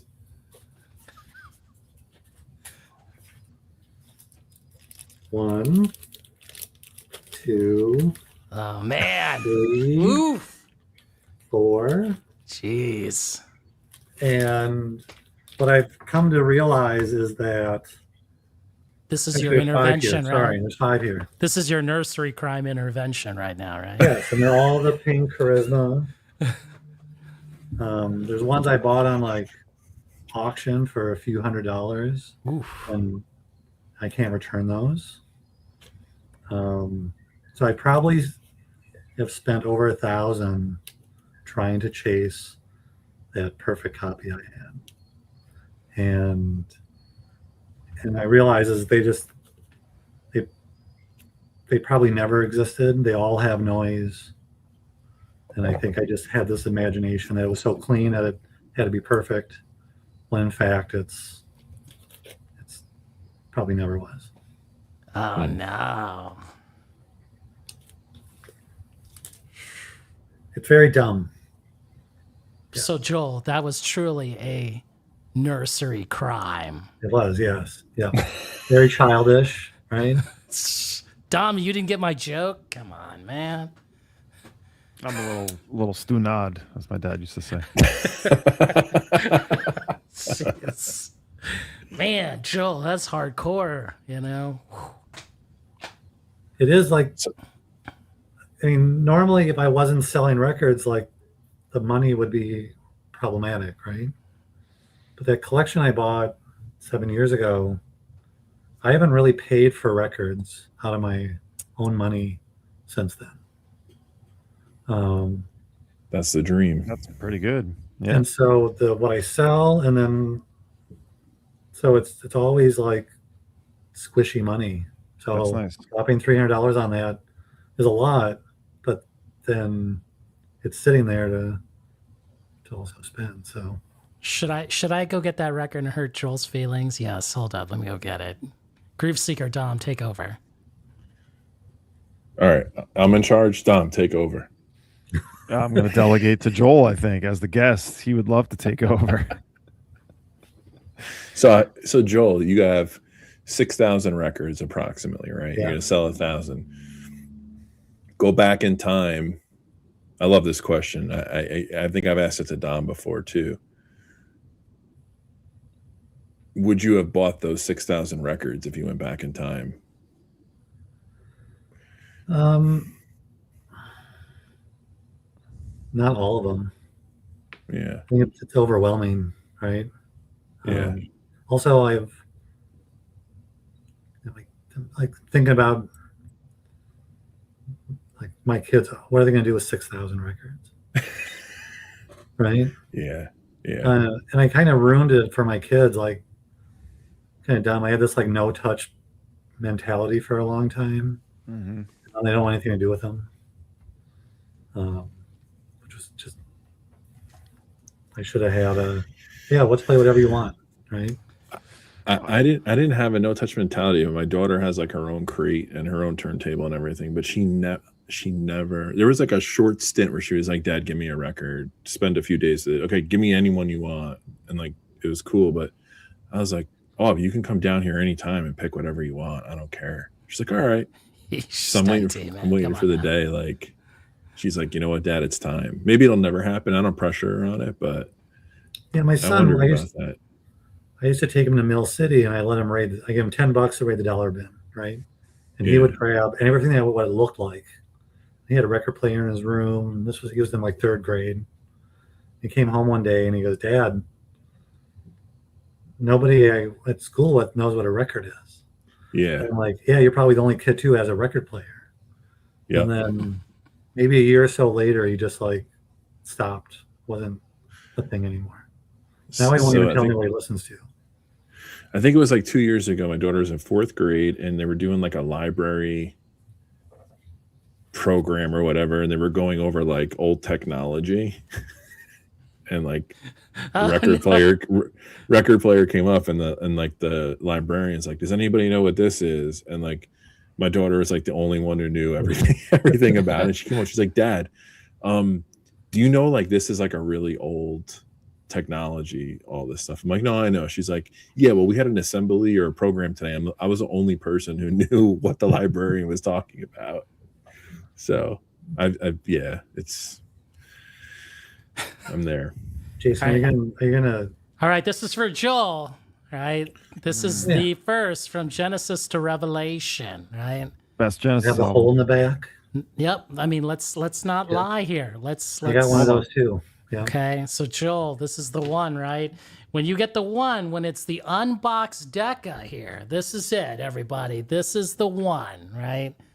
Jeez, hell. Took me 15, 20 years to get this. Let's see if I have bullshit. Here we can compare. There we go. There's the trash. Just throw it in the trash. Not good enough. Good enough. Tom, you better trade that for a Vashti right now. I don't think I could get a nursery crime. Right. No, but no one likes this record, right? No Genesis fan likes this record. Right, because it's very different. What some person was It's asking like me. Zombies. Right. I think it's more like a Bee Gees record, like this thing, There's some great songs. Like The Conqueror is incredible. B1. I mean, this was like the Black Album before Spinal Tap, right? Before Metallica, right? Or Smell the Glove, right? That's right. I mean, the thing is like... You got a bag? You got an original bag? The bag is in here. Do not worry. That's not... Is it red? Well, that's not mono, right? Oh, yeah, No, that's stereo. That's stereo. Stereo. Yeah, mono's serious business. What's the difference in price between an unbox and a box? A lot. Is it? I mean, Joel's the kindest answer. Then a lot, Tom, a lot. I haven't looked this up in a long time. Let me get my hands all over it. So to answer, this is very funny. The Wolfman here. That's This is like $100 record. And what's that? 3? Yes. Well, this might not even be 100. 3 to 5, and then the mono is like 1,000. Yeah, red. It's nuts. Yeah, it's crazy. Genesis I have. So Wolfman, let me go back to Wolfman's comment. Turns out I buy this, right? Let me hold the record again. Finally get this, right? Now, Joel, you're really looking for that unbox. I'm not as concerned about that one. Do you want a box? I have an unboxed. Or I have a boxed. Yeah. So it turns out, once I bought this, I realized and this is the Wolfman. I have all the Genesis albums up to Calling All Stations. Like, I own the discography now. He was like, oh, shit. And I was like thinking, And you should I feel have a accomplished Genesis by this. party? Yeah, I know, right, Tom? This is crazy. I was like, man, I should have a Genesis party. Like, just full on, get into it, you know? Like, That key would be tracks, impressive. If know? you still had 10,000 records, that would be impressive. But now that you're down to 3,000, that's troubling to me. The ratio's off there. But, you know, I didn't answer. Like, I should have, like, stopped Joel when he was talking about Nursery Crime, because there was a time where I was like, the first press is the pink, right? Then the larger Mad Hatter, then the smaller. At one point, I had them, and it was just like comparing them. This is before I was doing these YouTube, you know, shootout videos, you know. I was like, You blew them man, out on your yard sale there? in that's Ohio? right. That's right. Yeah, I have notes on all of them that I have with the different etchings to try and narrow down which one is, because even those 5 there, they all sound different. There's They probably just like sound. three of them that sound different. That's crazy. So Joel, are you coming from this like variation in sound as like an audiophile or just a music nut or both? I would say it's a bit of both. Yeah. Like, my wife and I love my wife. She will do like ABs with me. So we go upstairs and I'm like, and I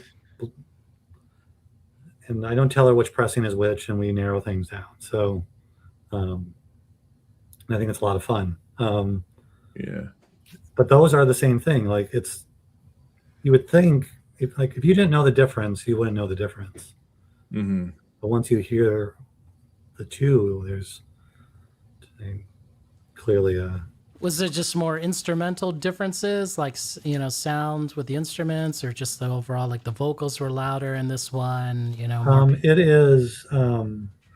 Well, here's the one thing is there's certain ones later in the stampers that are noisier. Oh, okay. So there ends up being a lot of noise that's introduced in certain spots. They're almost always the same spots. Mm-hmm. And I just feel like the earlier you get, the warmer and more bass it has, which would seem natural with any sort of pressing from plates, right?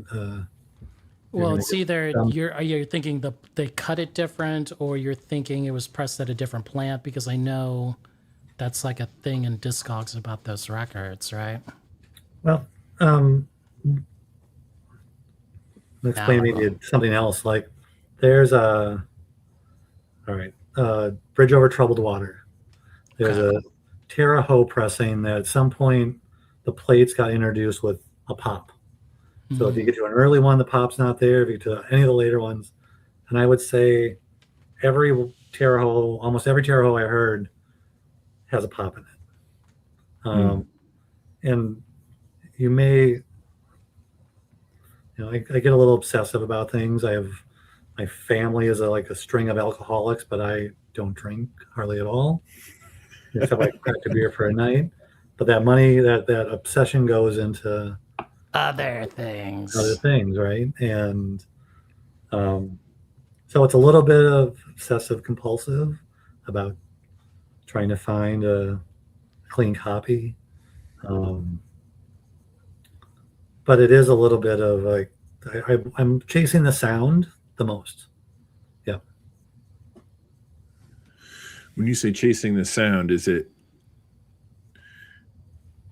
do you have records that you have just because they sound good, but you don't love the music? Or no. Okay, good. Yeah. Good answer.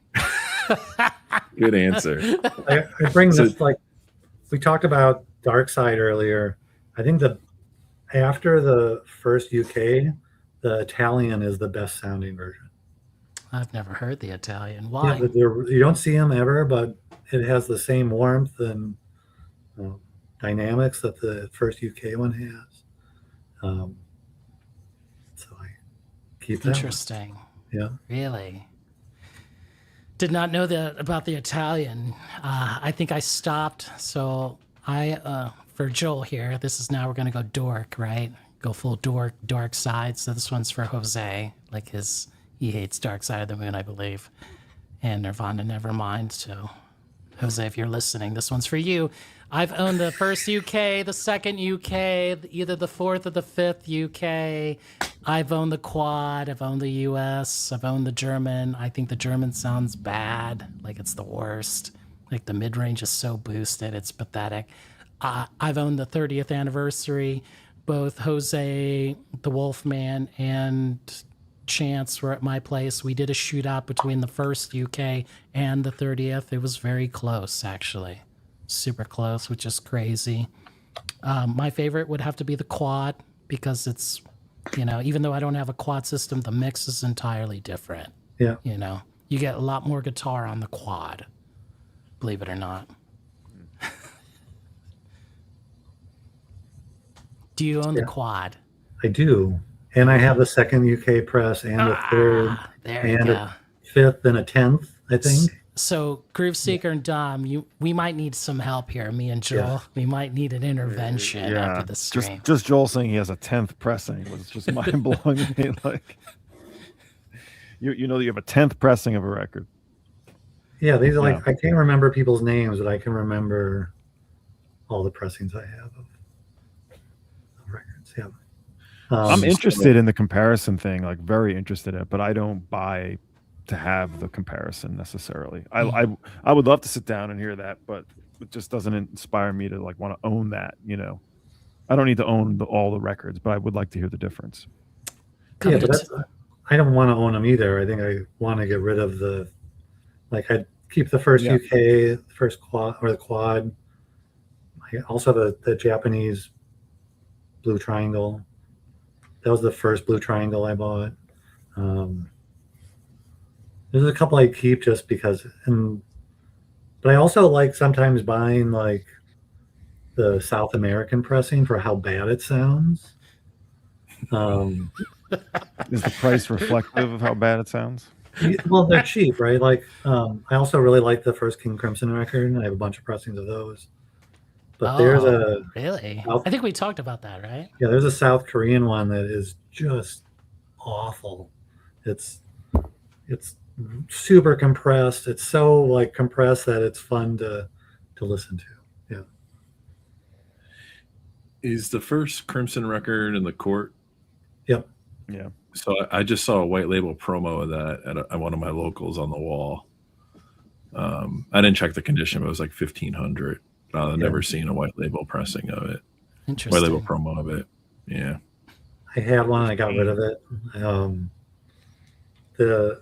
The rumor is the US press is all from a backup tape. And the only true analog cut first UK and then a German. And I think the German is the best sounding version of that. I wish go back in time, rewrite this history of this little hobby we're in. I wish they cataloged that information so much better than they did. Because like you said, it's a rumor or it's speculation or it's a librarian telling somebody who passes that, it's a big game of telephone. I wish we had that. It would clear so many things up. So Joel, you're like undercover, pretty sophisticated record collector. And I mean that like out of admiration. I'm going to put you on the spot a little bit here. When you see this resurgence in this like audiophile movement the past 5 to 7 years, what's your feel on that? Are you pleased to see it? Do you think people are grossly misled or misunderstanding? Like, because it sounds like you've been at this for a long time, like with this philosophy and this knowledge, and you've worked hard at it. I don't own. So when you say audiophile, do you think of like Mobile Fidelity and Chad? And... So like when you describe to me what you were doing, right? You're like, you have records that you love and you're on this quest to find something that appeals to you the most or you think is the best, and you're studying them and you're in and out of it. That's to me like a traditional audiophile. Okay. But I always feel like the music has to come first for you to go on that journey. And then I think there's this other piece where people, And I don't knock people at all. Like there's audiophiles that listen in gear, right? And that's fine.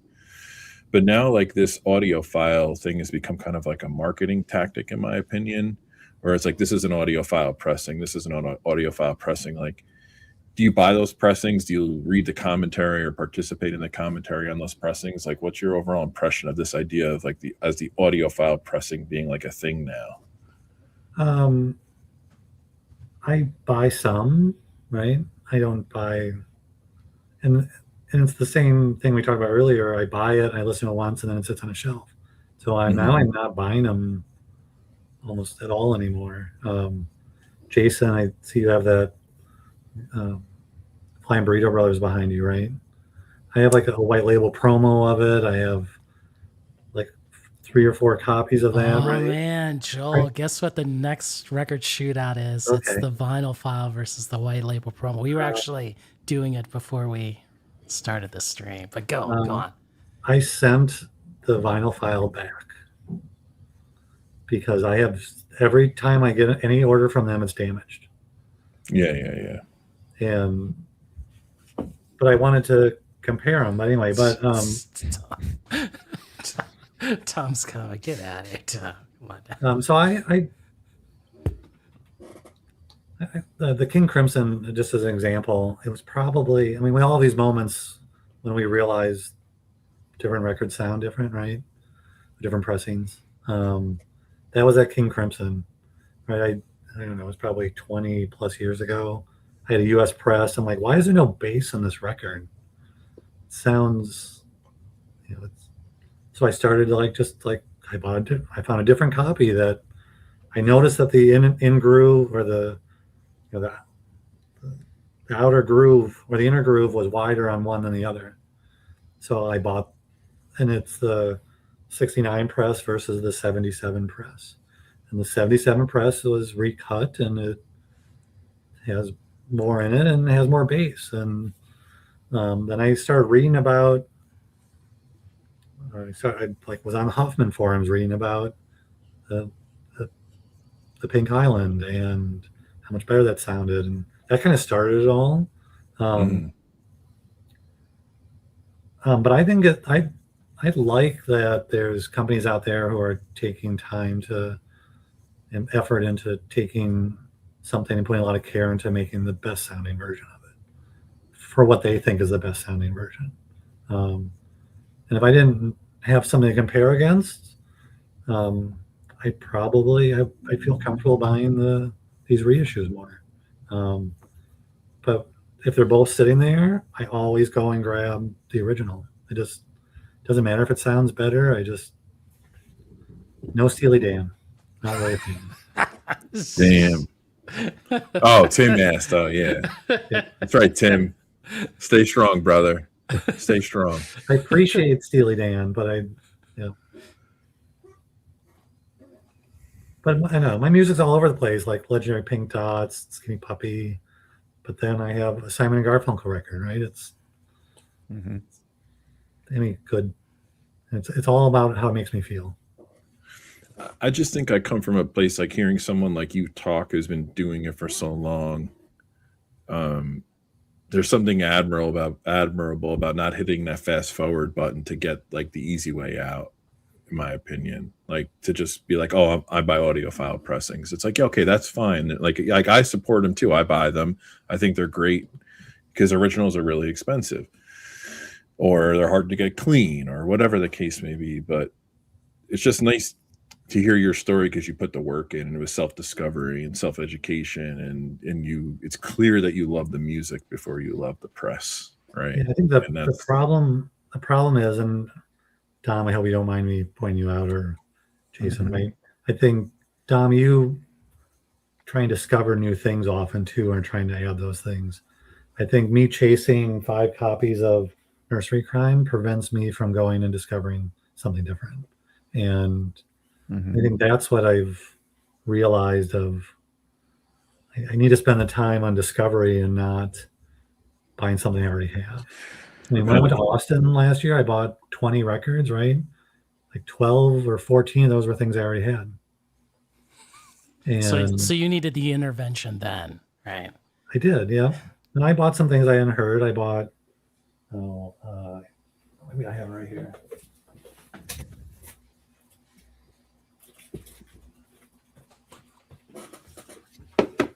I love this record. I bought Ooh, the Richard Richard Twice. Twice. ones. Yeah. Right? It's a great record. That was a discovery in Austin. That was probably my favorite buy. Yeah, it's a cool one. Yeah.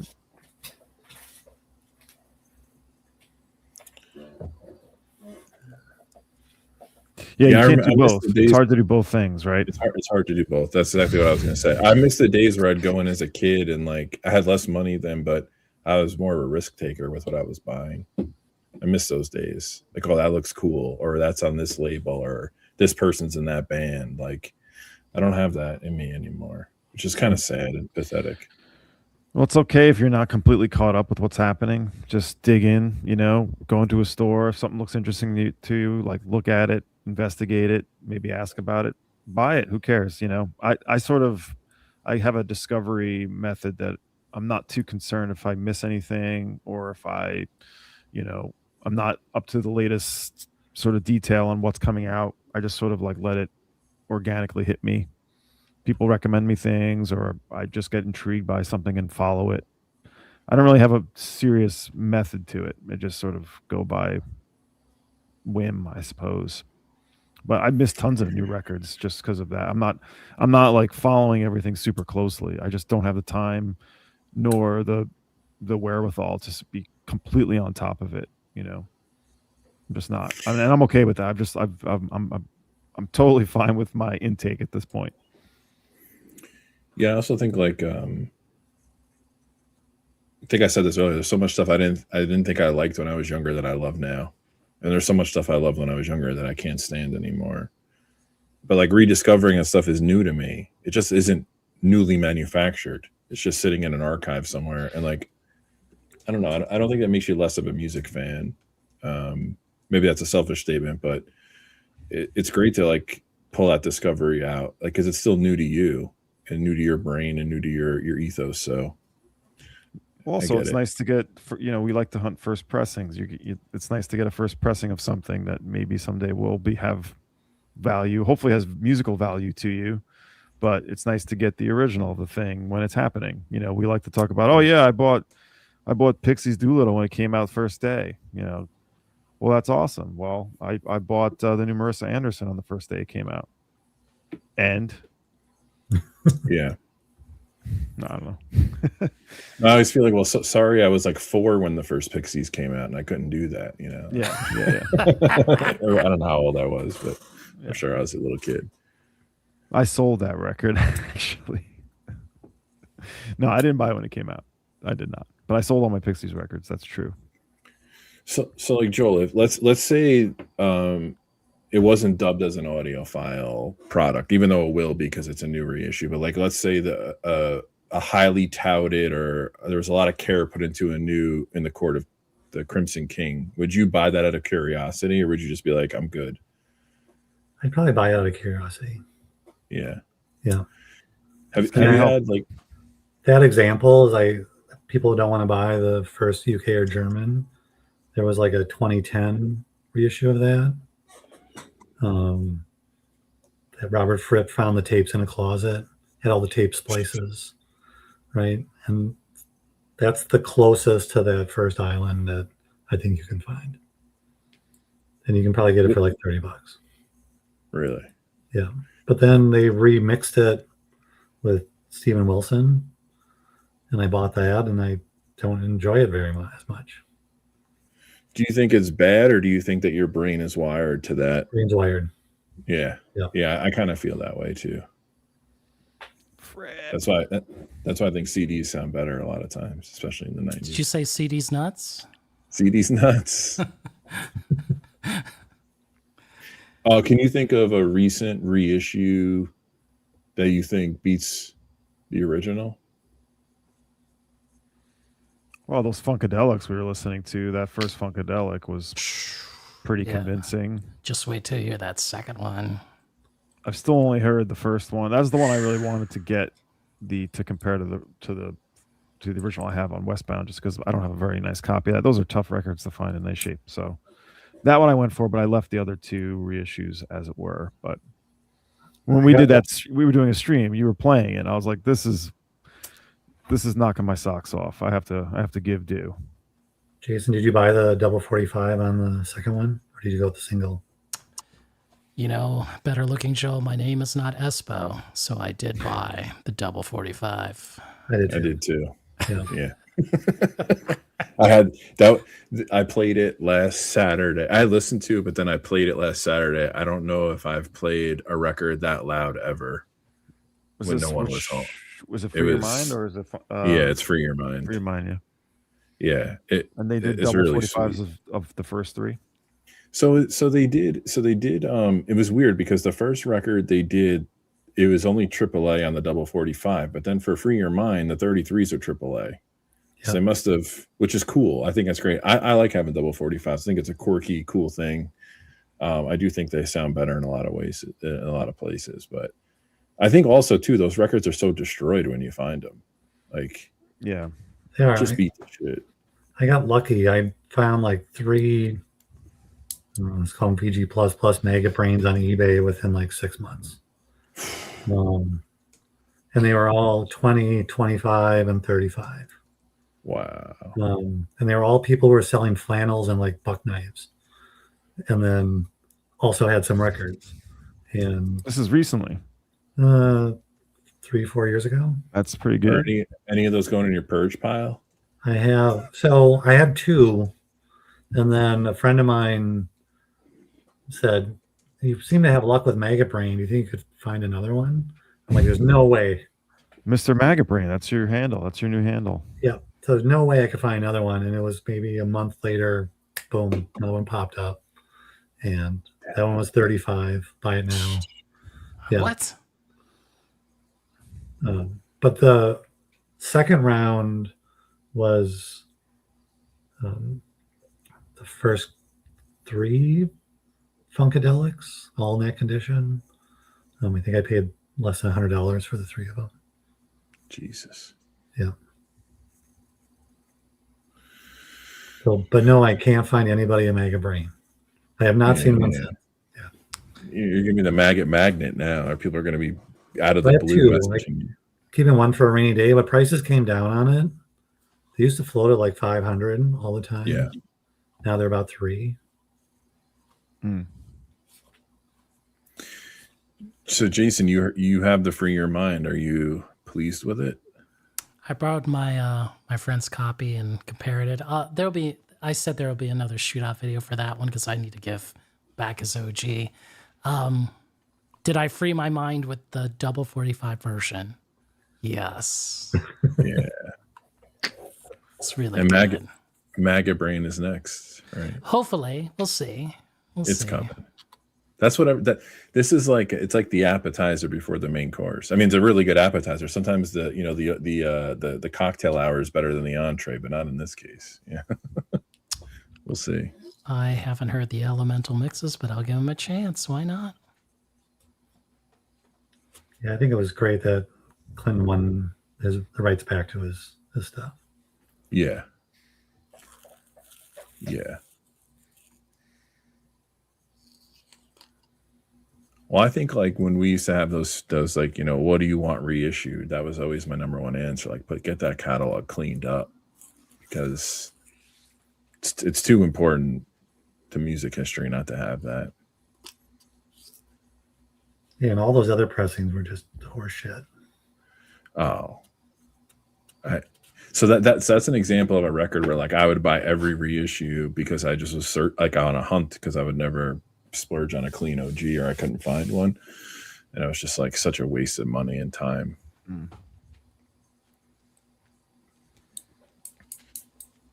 For Dom here, sometimes I go to the record store and just browse around, get lost, pick out some records, maybe just based on the cover. So let me make myself big. Maybe, Dom, you know this record? Well, that's Joel. Mm-hmm. This is a Brazilian record by Massa. I'm not going to pronounce her name, but this cover here is crazy. No, I haven't seen that. I'll post the link in the chat here. Why not? Let me do it for people. Now I feel like I'm having these stunty vibes by doing this. You know, it's still cheap. I don't want to. Yeah. Jeez, stunty vibe here. Jack that thing up. That's right. Yeah, I don't recall seeing that actually. No, what year is that from? 1970.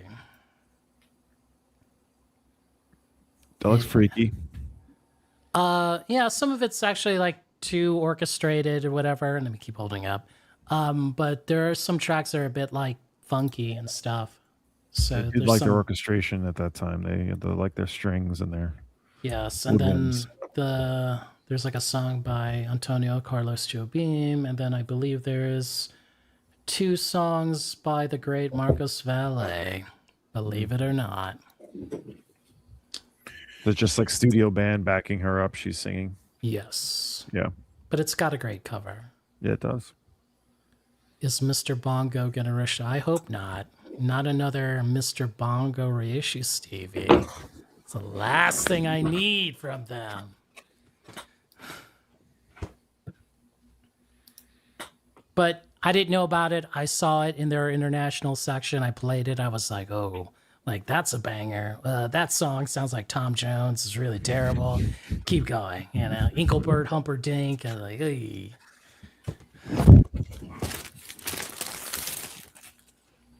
Oh, Chris is pulling out all of his analog productions or something. What's going on over No, there? I saw Frank put up something about America Eats Its Young, and I found this. I don't know, probably 10 years ago, and this is as clean as an original I've seen cover wise. I think it has some of the inserts too, or maybe I have a One Nation with all the cutouts and comics and stuff. I have to look, but yeah, I have.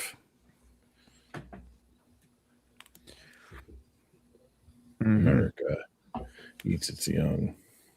Yeah, this is like, I couldn't believe when I found it. The guy was a funkadelic freak, and he had just had like multiple copies of everything. And I just like spent like probably an hour going through everything looking for the best copies he had. It was a store in Massachusetts. He's very overpriced, but this guy's situation was in the 90s when everybody was selling off. He was buying out stores like on the East Coast that were looking to get out. So he had a store, right? It was mostly like a memorabilia store, but he was buying records from those stores, which is pretty sweet. Nice. Yeah, so, but yeah, this will be cool when it comes out. Now this is already a double record, so I don't know how they'll do this. I don't know if they'll do it as like maybe just a 33 double and not do like a quad 45 on this. I should spin this soon again. Yeah, this is a beautiful shape.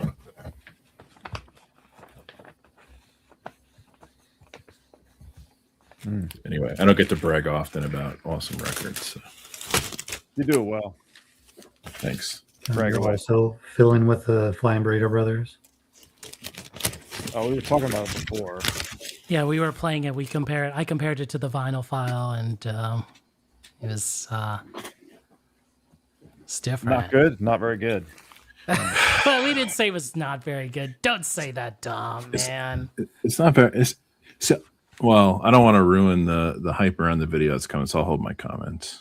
No, you can say it. I'm gonna say I did 4 songs, Christine's Tune, Sin City, and then I was gonna do the one after it, Do Right, the woman, the Aretha Franklin, but I was like, nah, I should do Hot Burrito 1, and then that'd be done. But I couldn't help it, Joel, because I was like, why stop at burrito number 1? Let's do burrito number 2. So I recorded that extra. So I think it's like a full like 25, 30-minute video, which I really don't want to do those. Like it's just too long. But I was like, man, we need to hear more tracks, you know, so you get the flavor of what the differences are, you know. Can't wait to hear it. I'll send it to you. I just finished it, so just need to upload it. I see.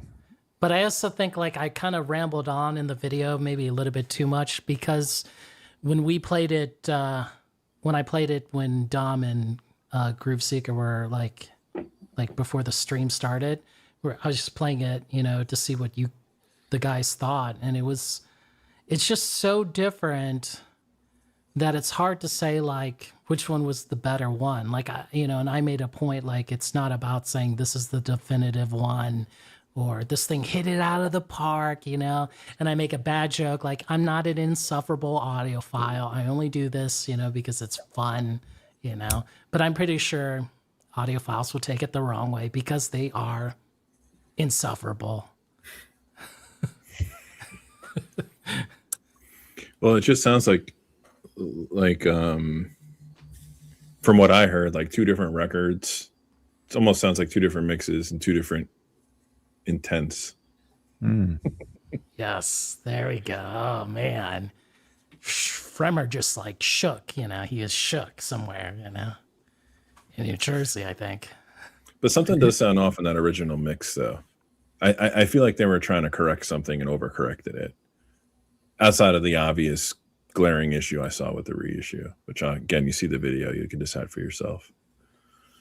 I mean, let me just show it right here for Joel. When it's signed by Chris Hillman, I know it's not a Stereo Lab one, but Yeah. I mean, you have to keep that. yes. Yes. Yeah. Is that sold out on the site? Probably is. They were gone pretty quick. I don't even know it got released. I mean, I've had 2 of those and sent both of them back from damage. Damn. No, cover damage or record damage? Cover, but like, okay, it's a gatefold, right? Yeah. The inside got completely split. It was like 4 Split inches. open.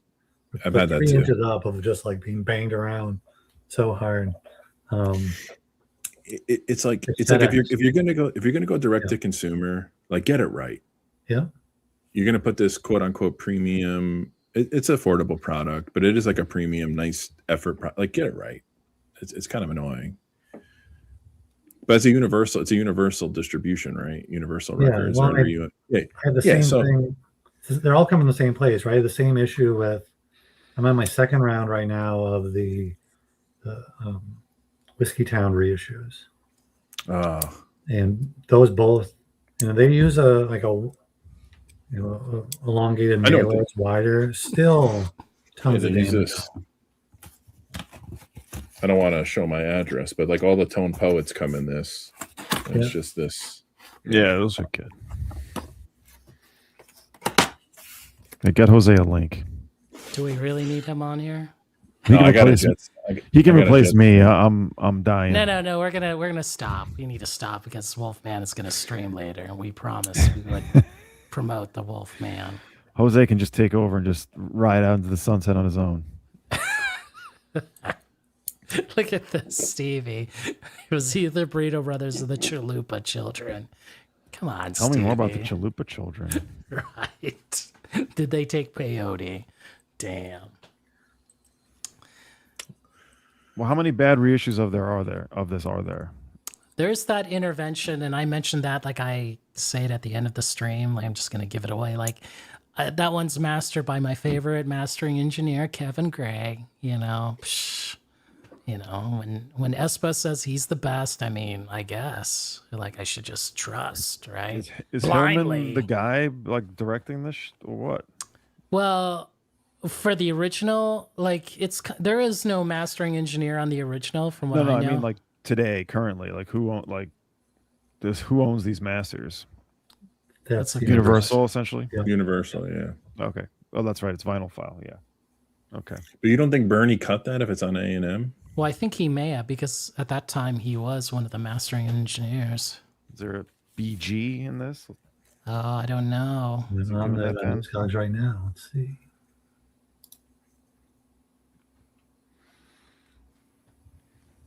Should have had Bellman do it. Well, he wasn't even born. Mine just has a lot No, of I'm saying the scratched out reissue. stuff. All right, hold up. Let me verify. Must be some this. bootleg. I can't believe him doing this. This is insanity. Must be bad light. This is incredible to see the three of you checking Dead Wax virtually. You know, This is how just exciting I this didn't is. grab Yeah. just to show off to Joel here, like when you got to go hard, okay, you got to know. go white I got label one. promo, like, jeez. You don't got the nice brown though. Come on. This is good. It's good. I can't read it. Dom, yours is a Monarch. Is that a Monarch? I can't read it right now. I just can't read it. My lighting's not cooperating. Can you tell by the typeface? If anyone that good that they can tell by the typeface. If you I'm have a impressed. triangle, do you have a triangle? No, I know the triangle, the IAM triangle. That's Scranton. Well, it's like a Can you give us- triangle 13047. Do you see that? It's too small. This print's too small. How long should we If do you this smell, for? if you smell it, describe the smell. I can tell you the plant. There's a lot of schmutz. I got to clean it. Maybe that's why it's covered up all of the dead wax. So what I'm thinking, the problem is, like, even though mine is the Monarch, like Allied Pressing, the thing is, it says CSG. Now, CSG isn't related to MSG, folks. Let's get real here. Burn. Okay. The problem is that the record has this CSG process. Does everyone see that right here? This is Pittman. Okay. Okay. The CSG process, whatever they've done to this has, I think, affected the sound of this. Okay, my cover is VG++. I put it in the humdinger, everybody. Just Yeah, add reminding another people. plus on. Is that where they're using the process to take it from a mono to a stereo? I believe so. Because they use the opposite way in a mono too. There's like the Love Forever Changes mono was a stereo mix that was folded down to Yeah. but it's a different stereo mix. Oh. Specifically used for the mono. Yes, and they use that processor to process that stereo mix to mono. So it is a different mix, even though I had that. I sold that mono mix. I didn't care for it a while back now. So there is a mono of Exist of that Flying Burrito Brothers record then? I don't think so. Sorry. I'm talking about Love Forever Changes. Oh, you're talking about Love Forever. Yeah, this is too late for mono. This is like 69. Yeah. That's how I was confused. Yeah. So- But why would it have the CSG processing on it if it like that's where I'm lost in the conversation. Sorry. Well, I'm thinking whatever that is, like, I don't know. Like, I think it's affected this. Like, it just has. That's why I'm telling you that mix sounded strange to me in a lot of places. That's why I think there was some kind of correction. Probably not a good recording either. So I know, but like sometimes that not a good recording makes it a great recording. true, but sometimes it can character. reveal like they might have a hard time mastering it because the shit's so out of whack. So to answer like Frank's thing here, like there's nothing wrong with the intervention press, but I think it, for me, it like has too much bass and mid range. And this record here, this is not a funk record, This is a country rock record where we should be hearing the vocals, the harmonies of Graham Parsons, Chris Hillman, right? And the sweet sounds of the pedal steel of Sneaky Pete here. Now, Sneaky Pete looks like he turned into like G++, okay? I mean, we can't even see the ladies here anymore. Jeez, this is For done. reference, here they are. Yes, there you go. Hey, let's hold it together now. There we go, Tom. There Did I we get go. mine? Yes, yeah. Okay. Hold on a quick second. Okay, let me put this down. This isn't even the. I can say that if that's VG++, this is mint then. That's right. Even with some.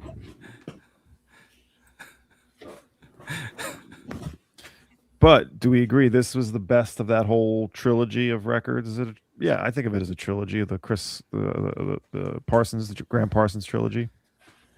I say this in the video. I really think the best country rock record, is not this. I think it's the Poco record. Like the Poco record really combines the rock and the country. I think the Bird's Sweetheart of the Rodeo. You can hold that record up, Tom. Sweethearts of the Rodeo is probably better. It's more traditional. You know what I'm saying? But this is a fun record, of course, because he does like a lot of cool covers. Like Dark End of the Street, Do Right Woman. Like it's actually like brilliant, you know. Oh, I they got love the white label birds, but it. I like this better than Sweetheart. I think. Do you really? Now, Me too. anyway. Yeah. I think I like Yeah. Sweetheart, but the one that's sort of overrated, but I don't want to sell it, and I probably should, is Submarine Band, International Submarine Band. I used I to like own that. I like it, and I just something about it makes me. It's one of those that I had a hard time getting it. There's like a bad bootleg of that somebody sent me, and it took me a while to find the real LHI. Oh, But yeah. when I listened to either this or Sweetheart, like those are way better to me. But there's great stuff on it.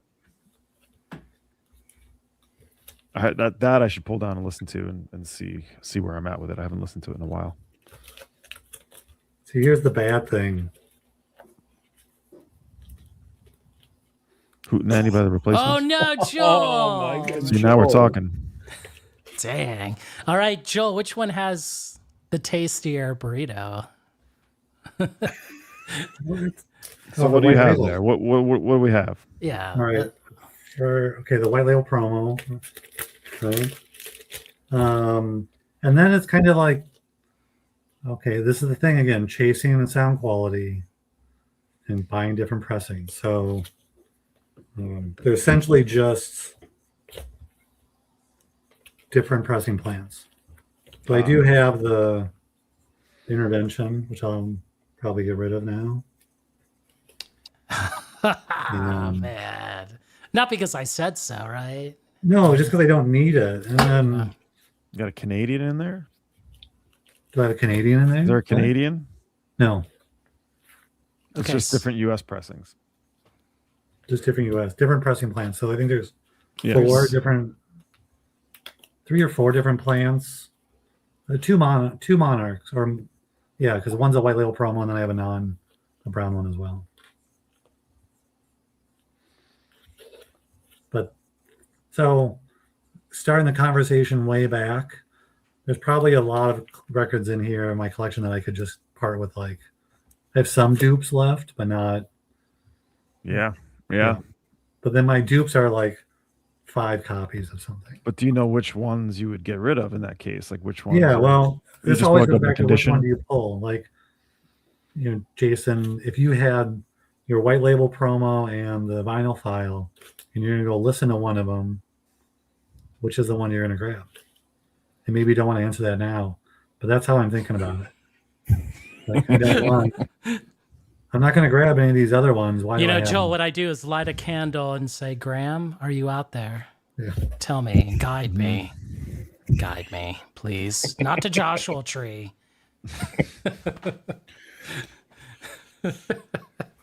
Man, this is one of the best streams we've had in a long time. So maybe we should end there, right? We should stop. So Yeah. let me get the link for the Wolfman. And let me copy this. Oh piece. yeah. Wolfman's on in 5. Yes. We're gonna have that auction. Wolfman and I will set it up for Sunday. We may even do a bit earlier if Wolfman is all ready to go.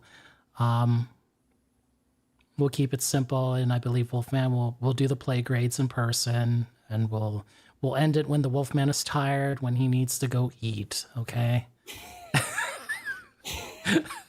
Jason, So- are you getting a cut from that? And no, we're just helping our friend out, you know. There's only go. so many like hen houses that the wolf can Yeah. attack. Well, I think it's super cool because anything to help people out. Yes. Yeah. So we want to thank Better Looking Joel. We want to thank Groove Seeker Dom. Thank you. Seeking a Thread, and the Wolfman himself. And we want to thank everyone in the chat for sticking by. And Static ATX, parts unknown. Right. He submitted the topic and did the right way. Peaced out. So Jose, why did Jose not get a link? Cry, baby, cry. Right. You gotta show up earlier, a little bit earlier. It's because We're old. No, he doesn't need my money. Bob don't need my money. So everyone, thanks for the chat. We'll see you next time, or we'll see you this coming Sunday. Peace, everybody. Peace.